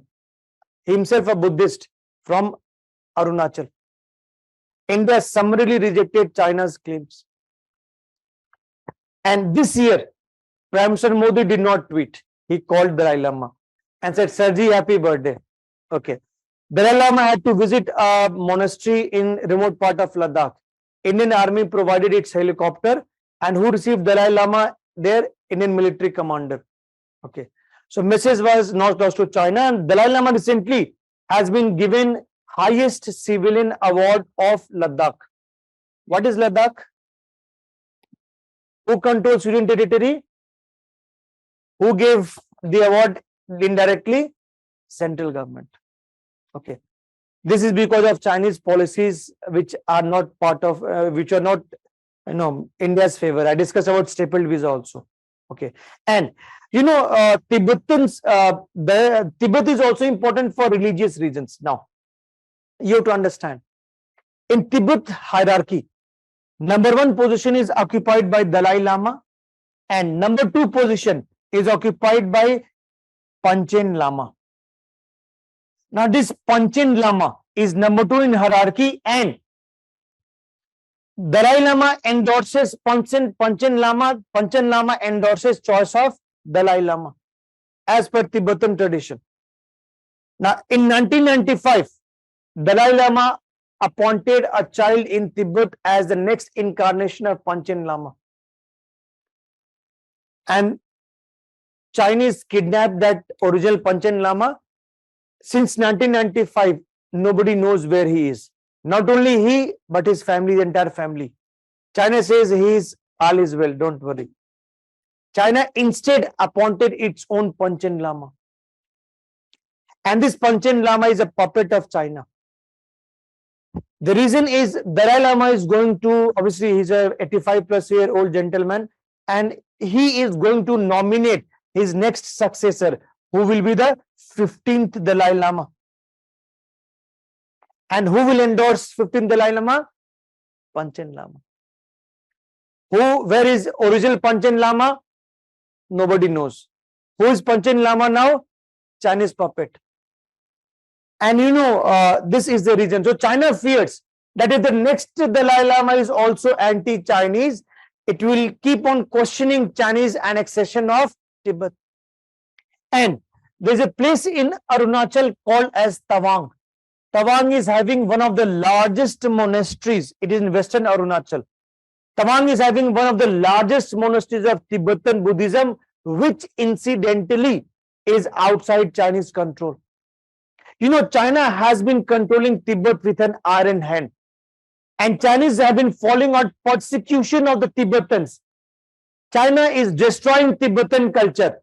Nancy Pelosi, she US speaker who visited Taiwan recently. Some years back, she had visited Tibet, and she was very strong in her criticism of the human rights violations of the Tibetans by Chinese government. If I tell you, suppose if this is a village where 50 original people live, if 400 outsiders come and settle in that village, will not the 50 become minorities? Cannot the 400 dominate and persecute the minority? This is a situation which is happening in India's border areas with Bangladesh, where illegal migration of the Bangladeshis is destroying and threatening and destroying ethnic Assamese people and their culture. Anybody from Assam here? Anybody from Assam? Yes, which district? Dibrugarh, Upper Assam. Okay. Now here you have to understand this is what is happening, and this is what China has done with Tibet. China has encouraged Han migration. Han are the largest ethnic group in China. President Xi Jinping is Han migrant. Han belongs to Han ethnic group. It has encouraged Han migration into Tibet, diluted the Tibetan character of this land and its culture. And in 2008, there was an Olympics held in Beijing, in China. The monks, Tibetan monks in Tibet as well as in India and various places, they self-immolated. Self-immolated means burned themselves to highlight how Chinese policies were destroying Tibetan culture. When you self-immolate, it's like committing a suicide. When you have no hope, or you try to highlight the world's attention to that issue. Okay. So this China believes that as long as China believes that unless Tawang is under Chinese control, the Chinese control over Tibetan Buddhism will not be complete. And in any border settlement with India, China insists, we desperately want Tawang. Where is Tawang now? Southern Tibet as compared to China. And so southern Tibet is Arunachal. So political and the religious angle. Coming to discussion of the economic angle now.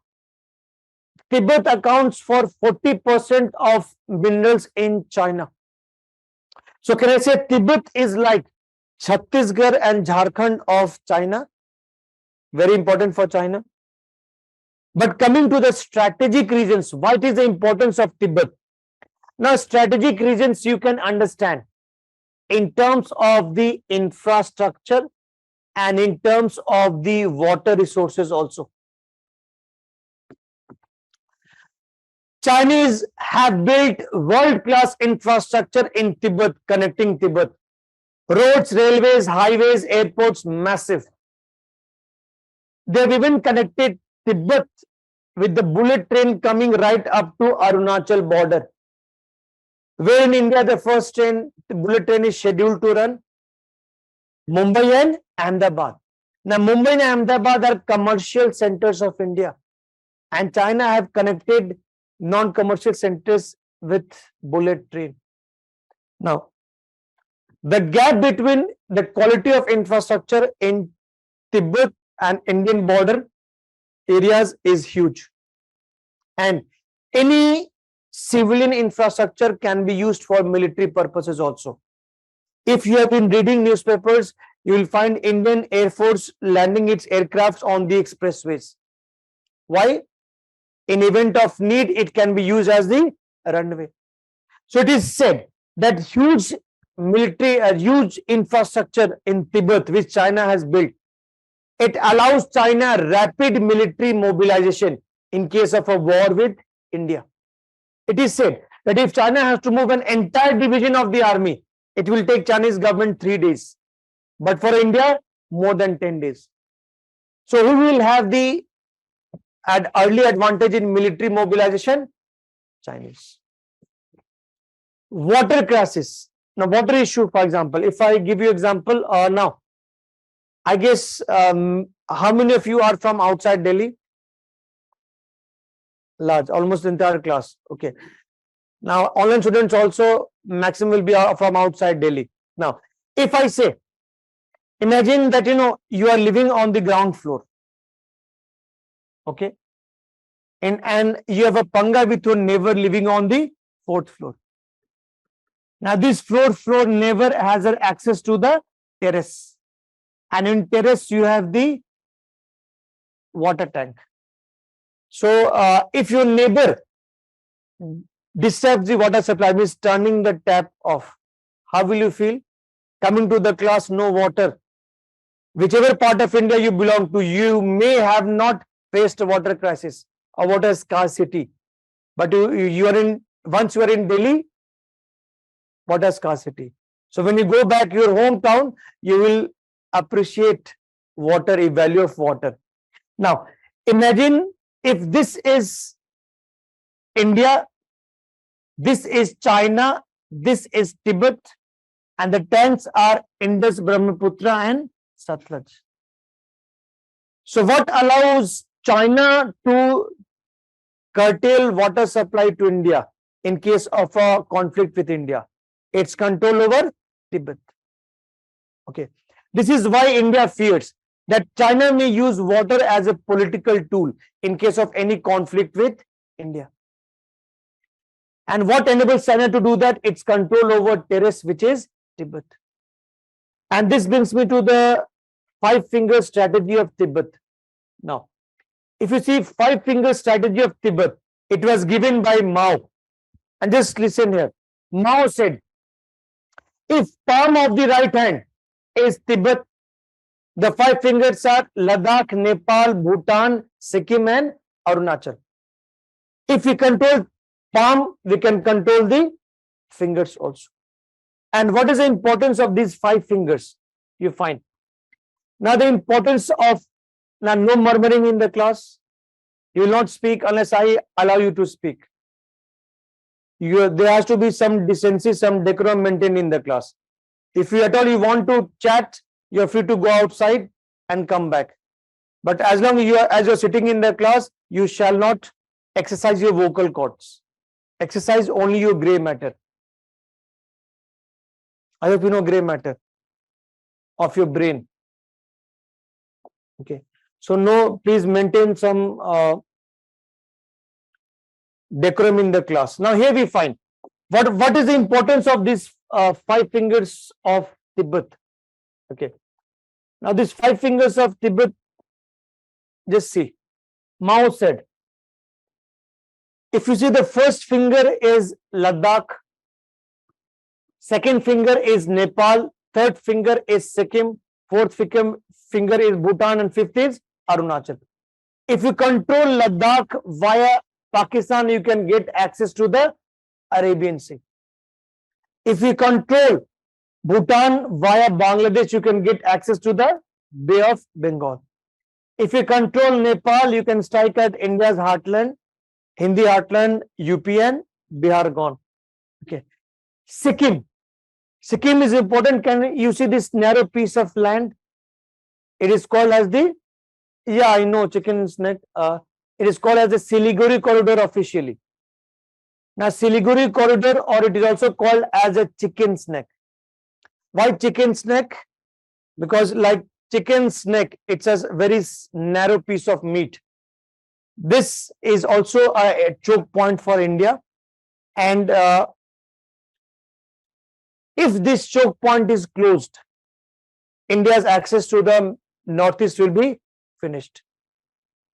Can I say this chicken snake is a Radcliffe's mischief? Why did not India impress Mr. Radcliffe that instead of chicken neck, it should make a bakra's neck, so that at least it is wide? It would not have choked India. So Mao believed that by Sikkim we can cut off the northeast to India by cutting off the Siliguri corridor, and if Arunachal is in our pocket, entire northeast is in our pocket. What enables China to do that? Its control over Tibet. Okay. So this is as far as the importance of Tibet is concerned. Okay. Moving on to the next is recent standoff. And recent standoff is Doklam standoff. Now, Doklam, you have to understand, I'm using the word Doklam is not on Sino-India border. I'm using the word not. Doklam is not on Sino-India border. Yes, now, Doklam is not on Sino-India border. Doklam instead is on China's border with Bhutan. Now, what happened in 2017? The Chinese were building a road. Bhutanese army called Indian army, please come and help. Indian army went and stopped the construction of the road. Now, two questions arise. First, on which basis Indian army went and interfered in a third country? I've used it is not on Sino-India border. So what is the basis on which India intervened in Bhutan and why it intervened? For that, you have to look again at the map. Now, if you see the map given in your material, I've included a map on the Doklam. Okay. Now, if you see page number 11, can see this is the map of the Doklam, and Doklam is situated at a tri-junction. When I'm using the word tri-junction, it means the point where three countries meet. This is India, this is China, this is Bhutan. Now, India and Bhutan had an understanding, and China, they had an understanding that neither side will take any steps to alter the status quo. What is the meaning of status quo? Situation as it is. Yatha sthiti. Nobody will change it. So, and India and Bhutan had an agreement where Bhutan's security is Indian responsibility. Bhutan is literally under Indian security umbrella. Okay. So, Indian army went and stopped the construction of the road in Doklam. And as you can see, Doklam is on China-Bhutan border. Now, India intervened because India believed that if this road was built, it would have given China a strong leverage to cut off the Siliguri corridor. And for Indian army, this was non-negotiable. Now, this standoff, this incident led to a 73-day standoff between Indian and Chinese armies, eyeball to eyeball confrontation. And it was resolved only just few days before Modi was scheduled to visit a BRICS summit in China in 2017. Okay. But this Doklam crisis, it made it clear to India, during Doklam crisis, none of the major powers, they supported India outrightly, except one country, and that country was Japan. Okay. None of the major powers, US, Russia, UK, they supported India. Now, Doklam crisis, experts say, is an example of salami slicing strategy of China. Okay. So, what is the salami slicing? Those who eat non-veg, what is salami? Exactly. Very thin piece of meat. Now, this salami slicing strategy, China not only employed in Doklam, but China also is said to be employed in South China Sea. When I teach you South China Sea in the next class, when I will say that the strategy which China is employing in South China Sea is also an example of the salami slicing strategy. Now, what is this strategy? It says conquering the territory piece by piece. What it means? China will be doing this small pieces of the country X. Okay. Now, what is the advantage of this strategy of China? Two advantages. First, the country X will never go to war with China over such a small piece of land. Second, it also helps China avoid international scrutiny. I hope you are aware that Russia is fighting a war in Ukraine, where Russia recently annexed 50% of Ukraine's territory. Is Russia facing international isolation? Is Russia facing international criticism? Is Russia facing international sanctions? Yes. For Chinese, they are very smart. And this strategy is covering pieces by pieces. In Sanskrit, we can say shana shana. Or no, in Hindi, chori chori chupke chupke. And after a point of time, you will find that this entire area belongs to China. And they have devoured this piece of territory of country X bit by bit. It is just like, if you have ever seen a rat nibbling at a piece of roti or bread, it nibbles small area. And after some time, you will find rat has nibbled entire area. That is Chinese salami slicing strategy. And in this Doklam crisis, one strategy also became famous, that is called as the three warfare strategy of China. And come to page number 12. Can you see three warfare strategy of China? And three warfare, it simply means war is not fought only by physical means. War can also be fought by media, by psychological warfare, and by legal warfare. Now, this media, for example, media is used for propaganda. And you find any regime, whether it is democratic, whether it is authoritarian, it engages in propaganda. What is propaganda? To shape the perception of the people. When Doklam happened, Chinese media, print, electronic, social media, they propagated that it is the Indian army which is acting as a bully. We were just making a small road, that too in our territory. Indian army went in a third country and they've stopped us from doing a legitimate construction. So who is a bully? Indian army. Indian ministers are liars. Chinese media reported. This was to shape the domestic public opinion as well as the international opinion. And here you find. Now, what is psychological? It's playing with the mind. In Doklam crisis, China said, "You Indians, have you forgotten what we did to you in 1962? We crushed you militarily. Do you want history to be repeated again?"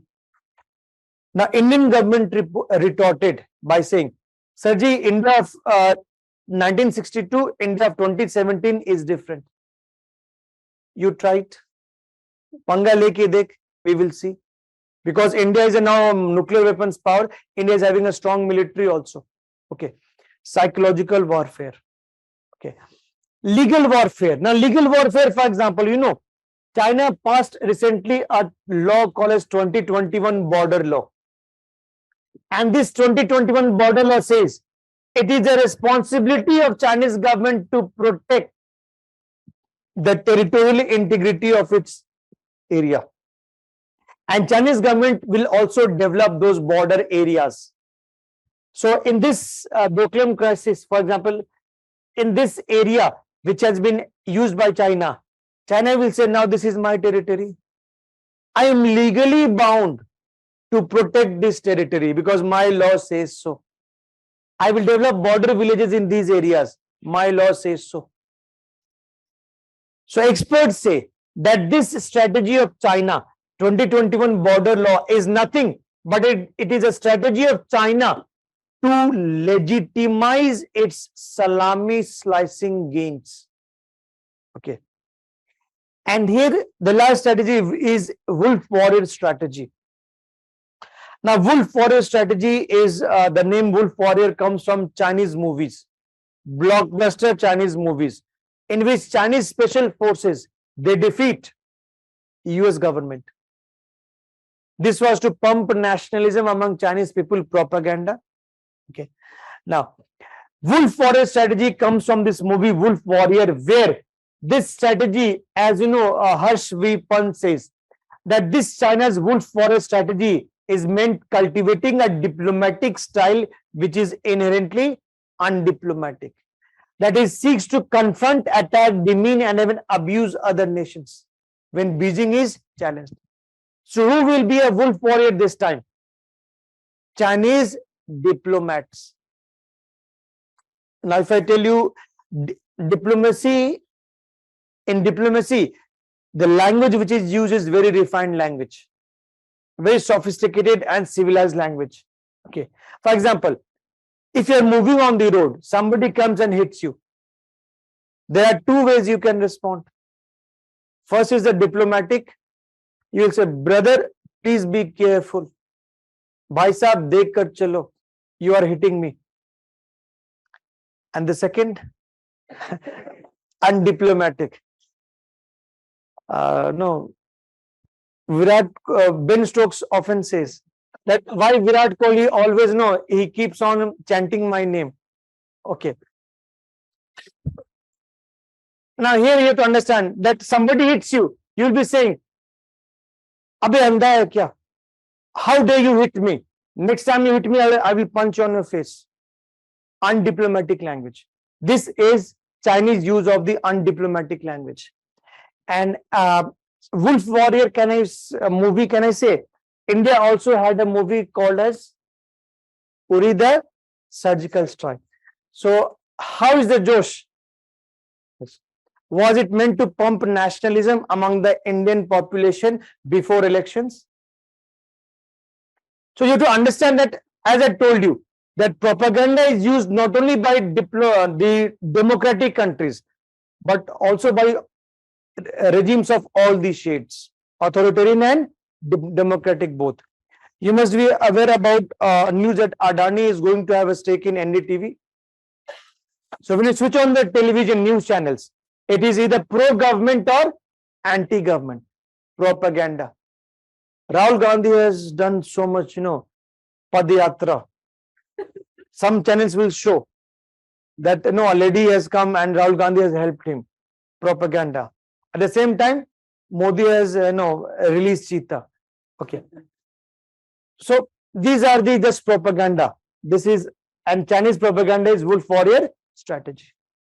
Now, this brings me to the next standoff, and this next standoff is Eastern Ladakh standoff. Now, we have discussed Doklam and we have discussed the Eastern Ladakh standoff. Okay. Now, this Eastern Ladakh standoff, I said, has been continuing since May 2020. Now, as far as Eastern Ladakh standoff is concerned, you have to understand that this Eastern Ladakh standoff. Now, point is, we can understand that how. First is, what is the nature of the standoff? Okay. Second is, why did the standoff take place? What are the trigger factors? Why did it take place? Overruling or rejecting Chennai Connect, Wuhan Spirit, and the five border pacts. What was the reason behind that? And third is the efforts to resolve the dispute. Now, let us see this standoff. Now, if I say, what is the nature of the standoff? Now, you have to understand that I told you that Indians and Chinese have a difference in perception of the LAC at several places. Okay. Standoff have been happening. In 2013, Chinese came in Depsang Plains in eastern Ladakh. Standoff keep on happening, but these have been resolved peacefully. This time it was different because violence occurred.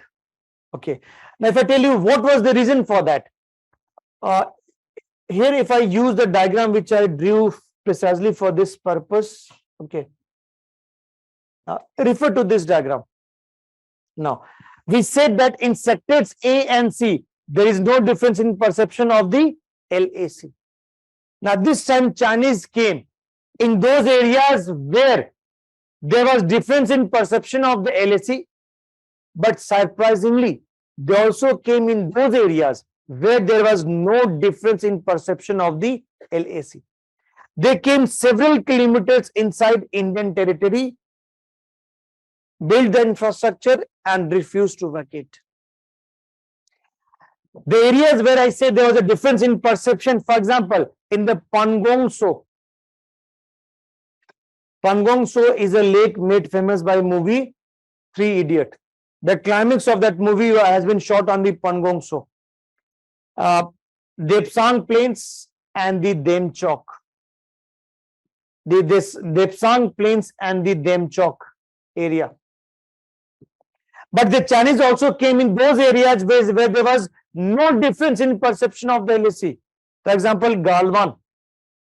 For example, Gogra. For example, Hot Spring area.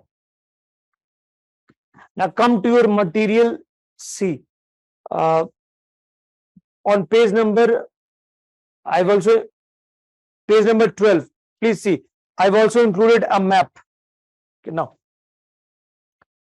this map, okay, where now you need not remember the name of these names, these places, but you have to understand the nature of the incursion. Okay, and this is Pangong So. 1/3 of the Pangong So is under Indian control, 2/3 is in Chinese control. There are reports of Chinese submarines also being sighted in Pangong So, and Chinese have built a bridge also, north and south Pangong So, that increases Chinese military mobility. Galwan Valley, Depsang Plains, etc. You can see. Now here. Now what happened? Negotiations started, and Chinese and Indian. Now when the incident happened, you have to understand that. Okay. Now. You have to understand that when incident happened, that Chinese and Indian army, starting from Pangong So, they started building up their strength. 50,000 Indian soldiers, 50,000 Chinese soldiers present on the border with all the heavy armaments, tanks, artilleries, fighter jets, helicopters. You must have come across a missile called as S-400 missile. S-400 missile is one of the world's advanced air defense missile produced by Russia. China got it in 2018, India got it this year. And both countries have deployed S-400 in LAC. This is in violation of the 1996 border agreement on military confidence building measures that we have discussed. Now, after negotiation, Indian and Chinese agreed to disengage at Galwan. What is the process of disengagement? You have to understand. There are two terms used. It is called as disengagement. First is the disengagement, and second is the de-escalation.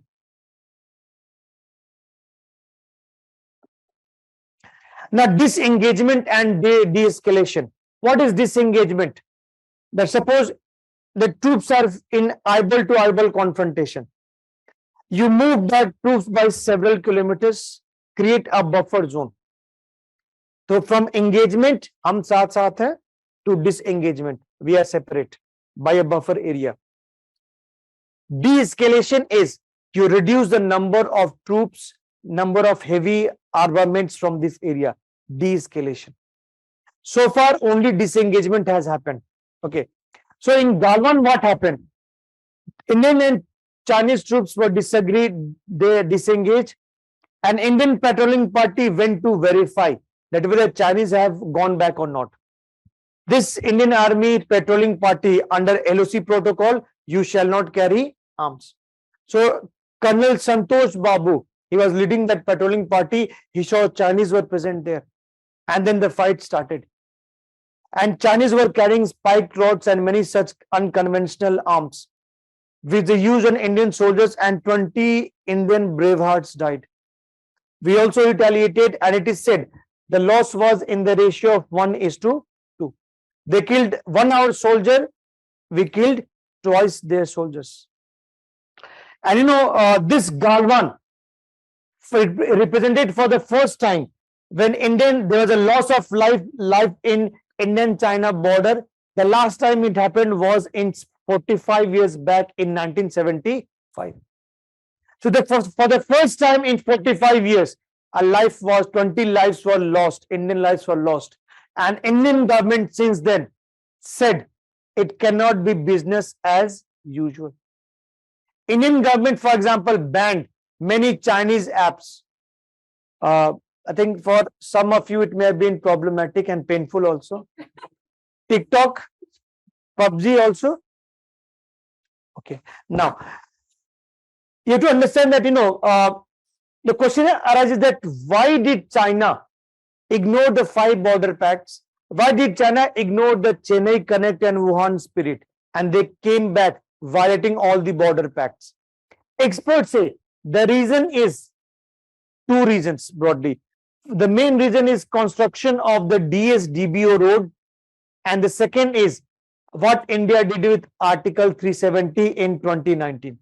For example, in August 2019, when this proposal was being debated in Parliament, India's Home Minister Amit Shah, he made a statement that we will not only take back POK, which is occupied by Pakistan, we will also take back Aksai Chin. And remember, this is a statement which Indian Home Minister is making on the floor of the Parliament, official position of the Indian government. That alerted the Chinese. Inka koi bharosa nahi. Okay. But the most important is the construction of DSDBO road. Now, this road is a strategic road. If I show you in the map, now focus here, it's not given you no material. Now focus here. Now this DSDBO road, DS stands for Darbuk. It starts from Darbuk. It goes to Shok, and finally it lands at Daulat Beg Oldi. Daulat Beg Oldi is also called as DBO. Okay. Now this DBO is a very strategic location for India. It is, I think, the world's highest airstrip. Indian Air Force had built it in 1962. It was abandoned till 2008, and in 2008 the Indian Air Force reactivated it. So India could approach Daulat Beg Oldi by air. It's a very difficult task. Okay. After 2 decades of hard work, the BRO stands for Border Road Organization. It's an agency of Indian government which builds roads in the border areas. BRO built the DSDBO road, providing all-weather connectivity up to Depsang, up to Daulat Beg Oldi. All weather means whether it is a summer, whether it is winter, does not matter. So now, this increased Indian military's mobility to Daulat Beg Oldi, that it can be approached not only by air but also by ground, road.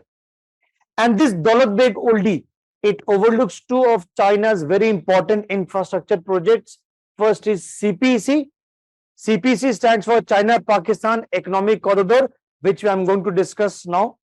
And this is the Tibet-Xinjiang Highway. The Tibet-Xinjiang Highway, which China had built illegally in 1950s, passing through Aksai Chin. So Chinese feared that this increased accessibility to dollar-big oldie. It gives Indian capability to strike of our infrastructure projects. And that is why Chinese thought of pressurizing Indian government by occupying Depsang. Now, for India, holding dollar-big oldie is also important. Because if India loses dollar-big oldie, Siachen is here. The Siachen defenses will be exposed. You know Siachen, world's highest battlefield.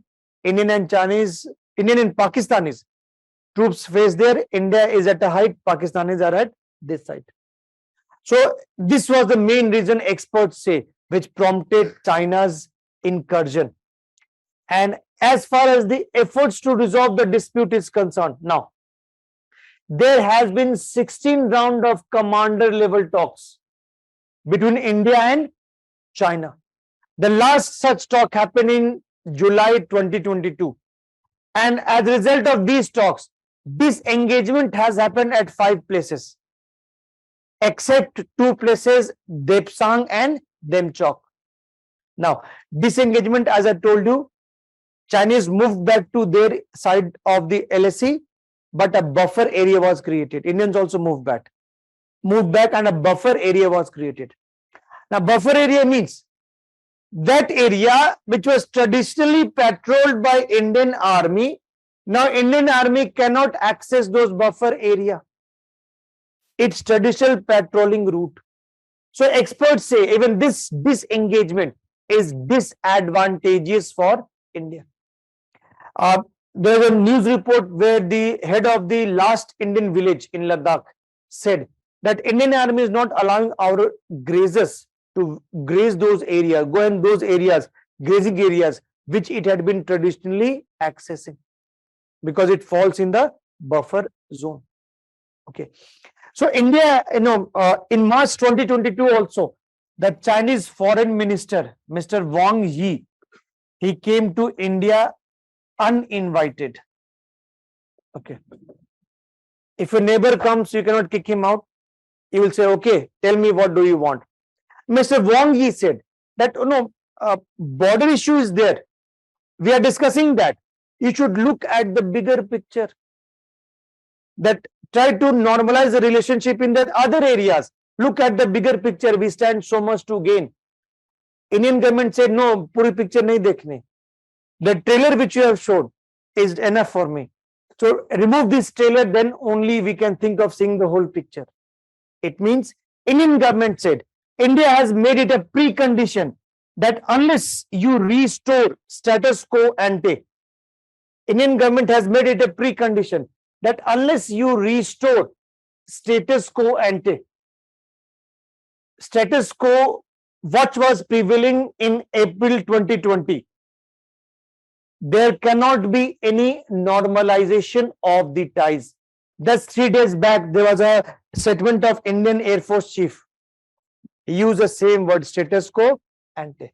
It means situation which was prevailing in April 2020. It means Chinese soldiers to your territory, Indian Army allowed to patrol its traditional areas, and arms and ammunitions reduced. De-escalation is also happening. So the de-escalation should also happen. Indian Army made it clear.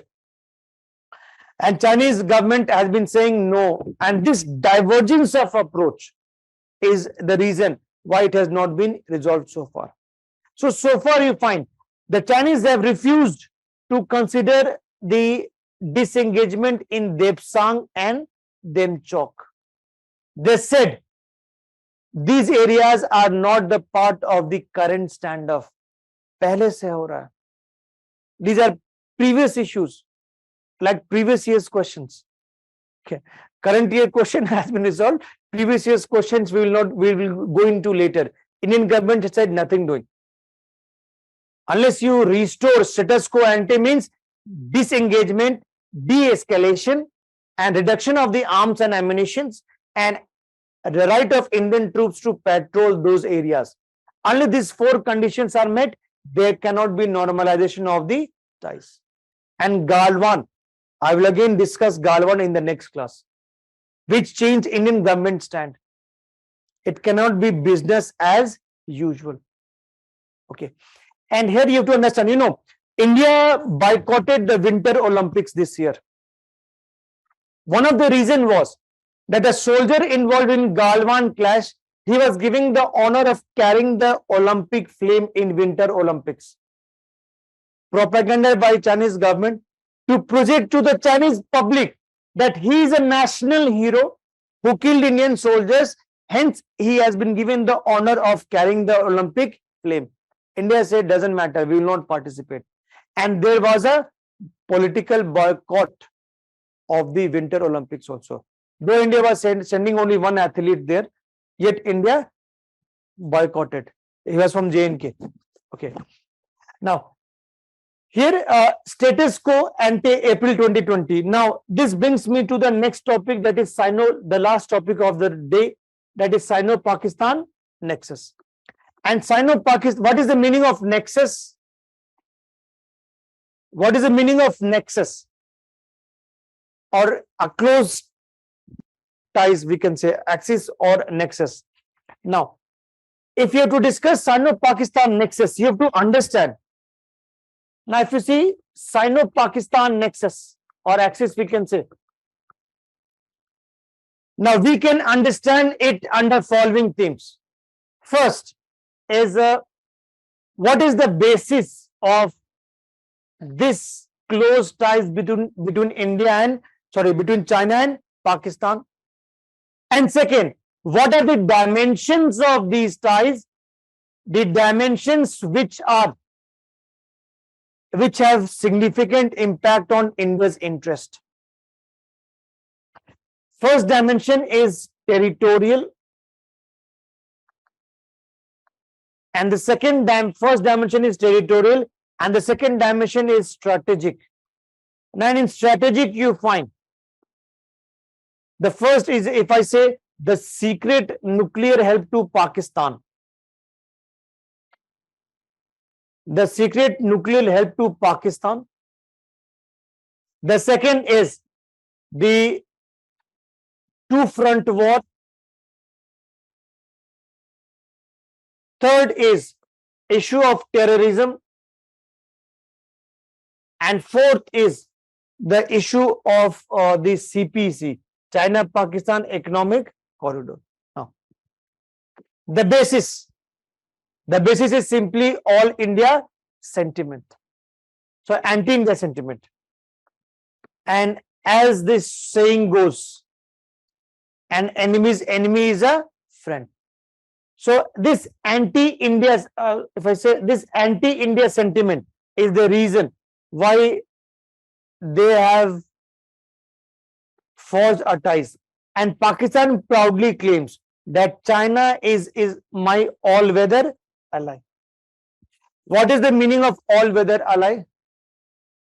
Now, all-weather ally is that anytime you need help of that person, that friend is there standing for you. Now, if I ask you, how many of you have such a friend, that even if you call such a friend at 3 o'clock in the night, that person will be standing for you? How many of you can boast of such a friend? Raise your hands. Fair enough. You are lucky to have such a person. And the Pakistanis, how they proudly how they proudly describe their relation with China. Listen carefully. Pakistani says, my relationship with China is higher than mountains, deeper than oceans, sweeter than honey, and stronger than iron. I am saying higher than mountains, deeper than oceans, sweeter than honey, and stronger than iron. It's an ironclad partnership. And the basis is all-weather ally, anti-India sentiment. And here, as far as dimensions is concerned, what are these dimensions problematic for India? First is the territorial dimension, which I have already discussed. That was in 1963 agreement, where Pakistan gave away Shaksgam Valley to China, and China built the Karakoram highway passing through that. India considers it as illegal. Second is secret nuclear help to Pakistan. Now you have to understand, Pakistan has fought so far 4 wars with India. It has never been victorious. Okay. Now, especially in 1965, 71 and 1999 wars. Now, Pakistan was defeated. One of the reason is the difference in the conventional military strength between India and Pakistan. If you see, this is India's conventional military strength. This is Pakistan. So, if Pakistan wants to equalize this, one very big way is to achieve nuclear parity, strategic parity with India by acquisition of nuclear weapons. And these nuclear weapons will also act as a deterrence. Have we discussed the concept of nuclear deterrence? Yes. Now, which country helped Pakistan to achieve this parity? China. Now, there is a history behind that which you need to understand. Now, history is that, if I give you the timeline, now 1962, India fought a war with China. 1964, China became nuclear. And 1963, Pakistan and China became friends. Okay. Just like, if you go to somebody's house, you carry a gift. If you're going for the first time, and Pakistan carried the gift of Shaksgam Valley to China. It doesn't matter if you have stolen that gift from your another neighbor. Okay. Or Diwali is coming, on Diwali, this pass thing happens. Okay. Exchange of the gifts, ek ne diya, you give it to somebody else also. This happens. Okay. Now, in 1974, India became nuclear. Smiling Buddha was the code word. So, India conducted Pokhran-1. This Pokhran-1 was India's nuclear test. India described it as PNE. PNE stands for Peaceful Nuclear Explosion. Now, this was an euphemism. Can any nuclear explosion be peaceful? No. India said it's peaceful nuclear explosion. The main reason for that was to counter the Chinese becoming nuclear in 1964. Now, between 1964 and 1974, two major incidents happened. First was the 1965 war, and the second was the 1971 war. Now, in 1965 war, Pakistan and India fought the first war.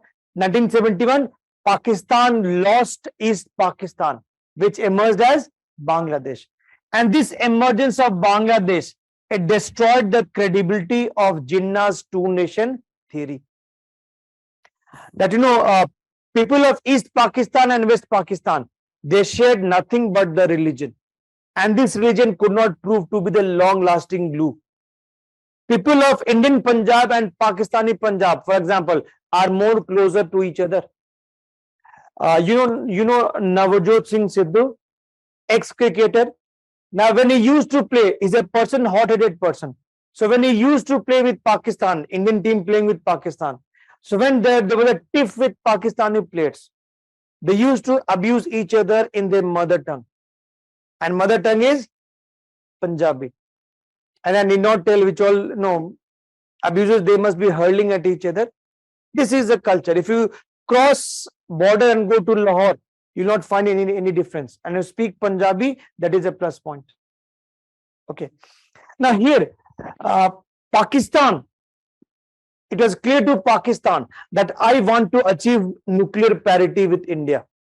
Pakistan became obsessed with achieving nuclear parity for India. And in fact, Pakistani government and leadership, they also gave a slogan that, we will eat grass, but we will make nuclear bombs. Ghas khayenge par bomb banayenge. Now, that is how they were obsessed with getting nuclear weapons. And which country helped Pakistan achieve that? China. Now, it is said that in 1988, this is very important, by 1988, it was clear to the Indian policymakers that Pakistan was a de facto nuclear weapons power. And this was also the period when Pakistan started the proxy war against India. If you cannot defeat your enemy directly, try to defeat that enemy directly.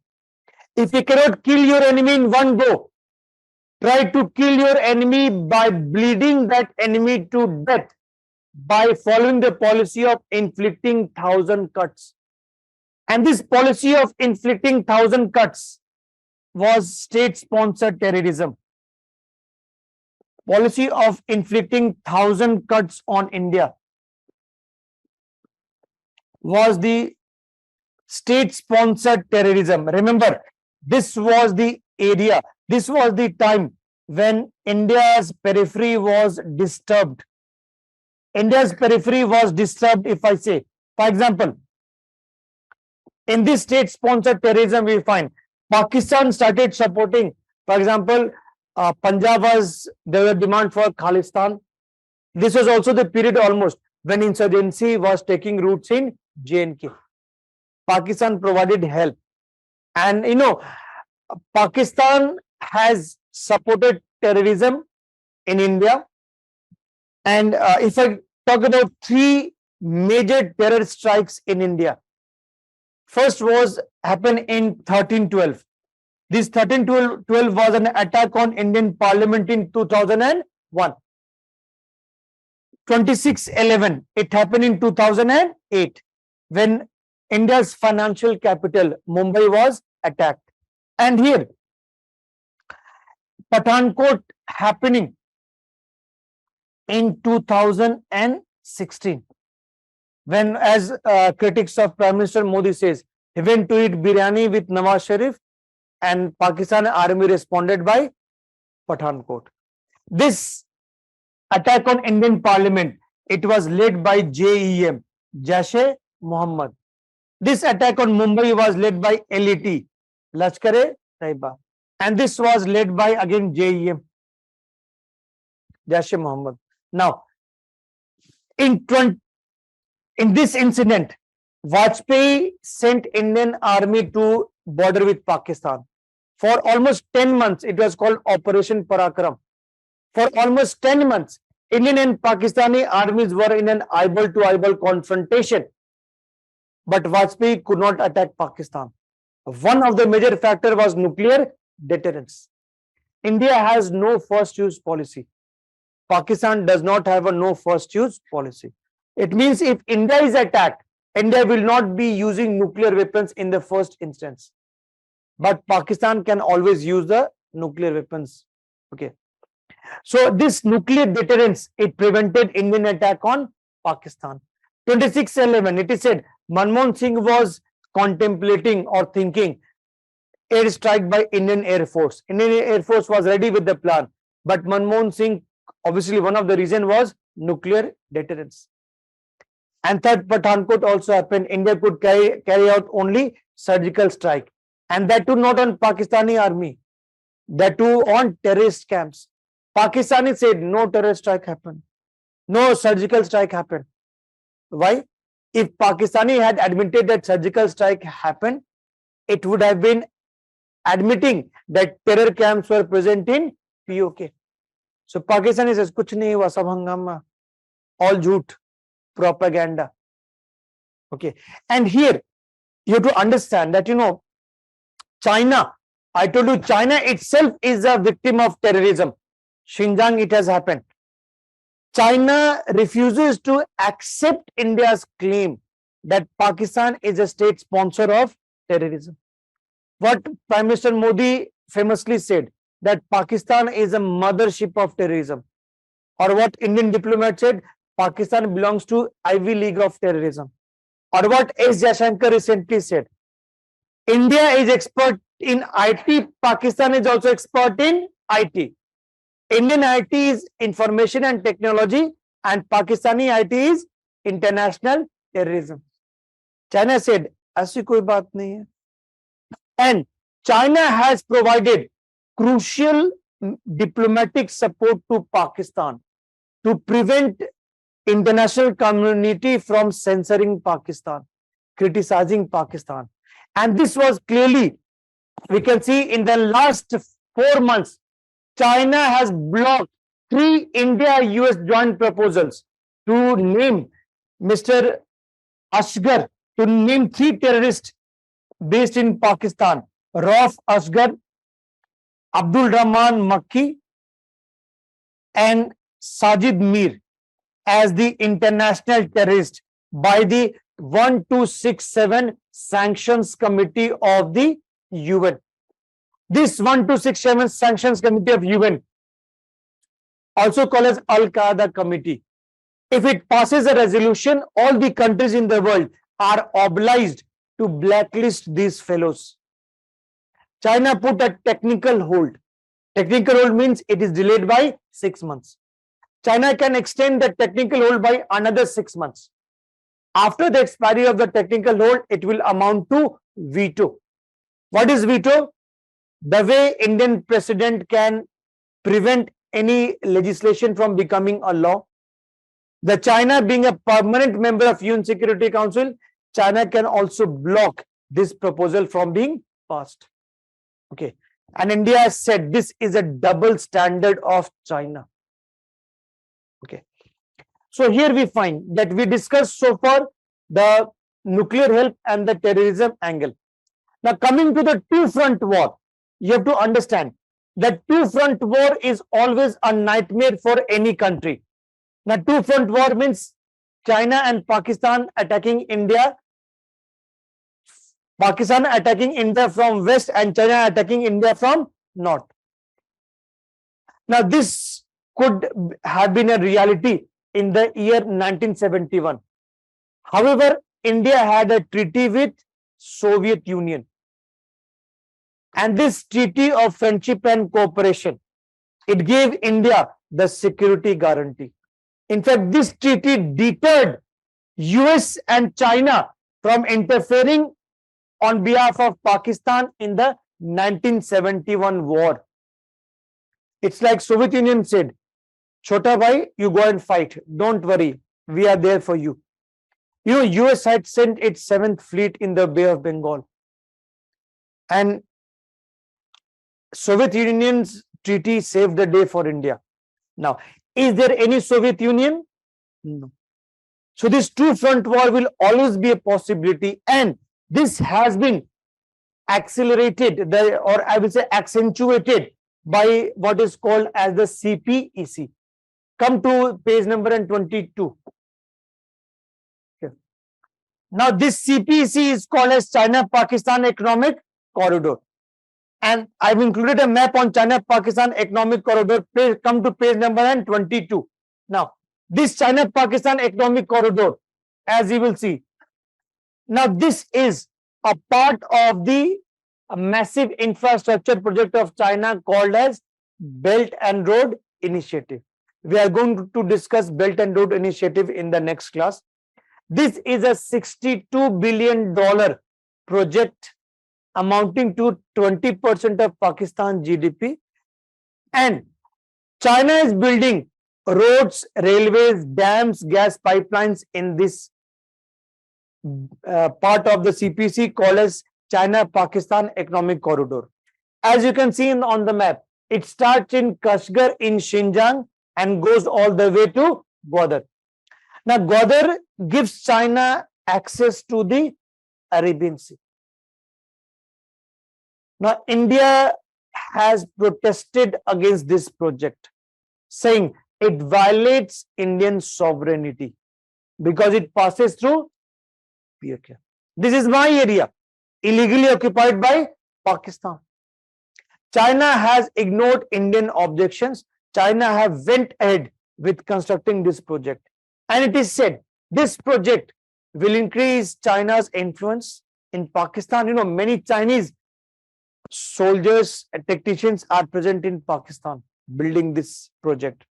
And as I told you, any civilian infrastructure project can have dual use. In an event of Indo-Pakistan war, China can use it to supply spares and defense supply to Pakistan. And it is said that this, there are air bases of Pakistan Air Force in POK. China may use that also. So this is Gwadar is located close to the India's commercial capital, Mumbai. So this Gwadar is said to be the part of the string of pearls theory of string of pearls strategy of China, which is disadvantageous for India. So here we find that in this case, this CPEC, India has objected strongly, and recently Taliban has also expressed interest to join this CPEC. It will benefit Afghanistan. Just see, Afghanistan is a landlocked country. And if Afghanistan joins CPEC, it may get access to the Arabian Sea. India has strongly objected to any third party joining this. दो party पहले illegal थे, तीसरा आके, this is not good. Okay. So this is as far as Sino-India axis is concerned, and a brief recapitulation. Now I discussed Sino-Pakistan axis, the basis. I discussed the dimensions territorial. This is dimension. Now one more point, last line. Now this China helped Pakistan to become nuclear power. The advantage for China was China would be playing the role of a balancer in South Asia. It was a low-cost strategy of China to prop up Pakistan as a monkey on India's back that will keep India tied down in the subcontinent, and India cannot wish to become a regional or a global power. So China played the role of a balancer in South Asia. And this is what China is playing even now. China is Pakistan's largest defense supplier and a strong financial contributor. Shahbaz Sharif made a statement when he went to SCO that wherever we go, the other countries feel that we are carrying a katora with us. Okay. That Allah ke naam pe de de. Or even if we call them, just like, if your friend has constantly asked for loan from you, now next time when your phone rings and, the first thing which strikes you is, paise na mang le. Shahbaz Sharif accepted. This is Pakistan's situation. And China coming to help Pakistan will increase Pakistan's dependence on China. So I will stop here. If you have any doubt, please ask. Else, we will discuss in the next class. Kavir is asking if Afghanistan joins BRI. Yes, it will affect Afghanistan-India relation. But bache, currently Afghanistan is ruled by Taliban. So India-Taliban relations are also not good. I will have 7 lectures with you, Dhruv. No need to draw the maps. Okay. Maps are just for understanding. Okay. Thank you.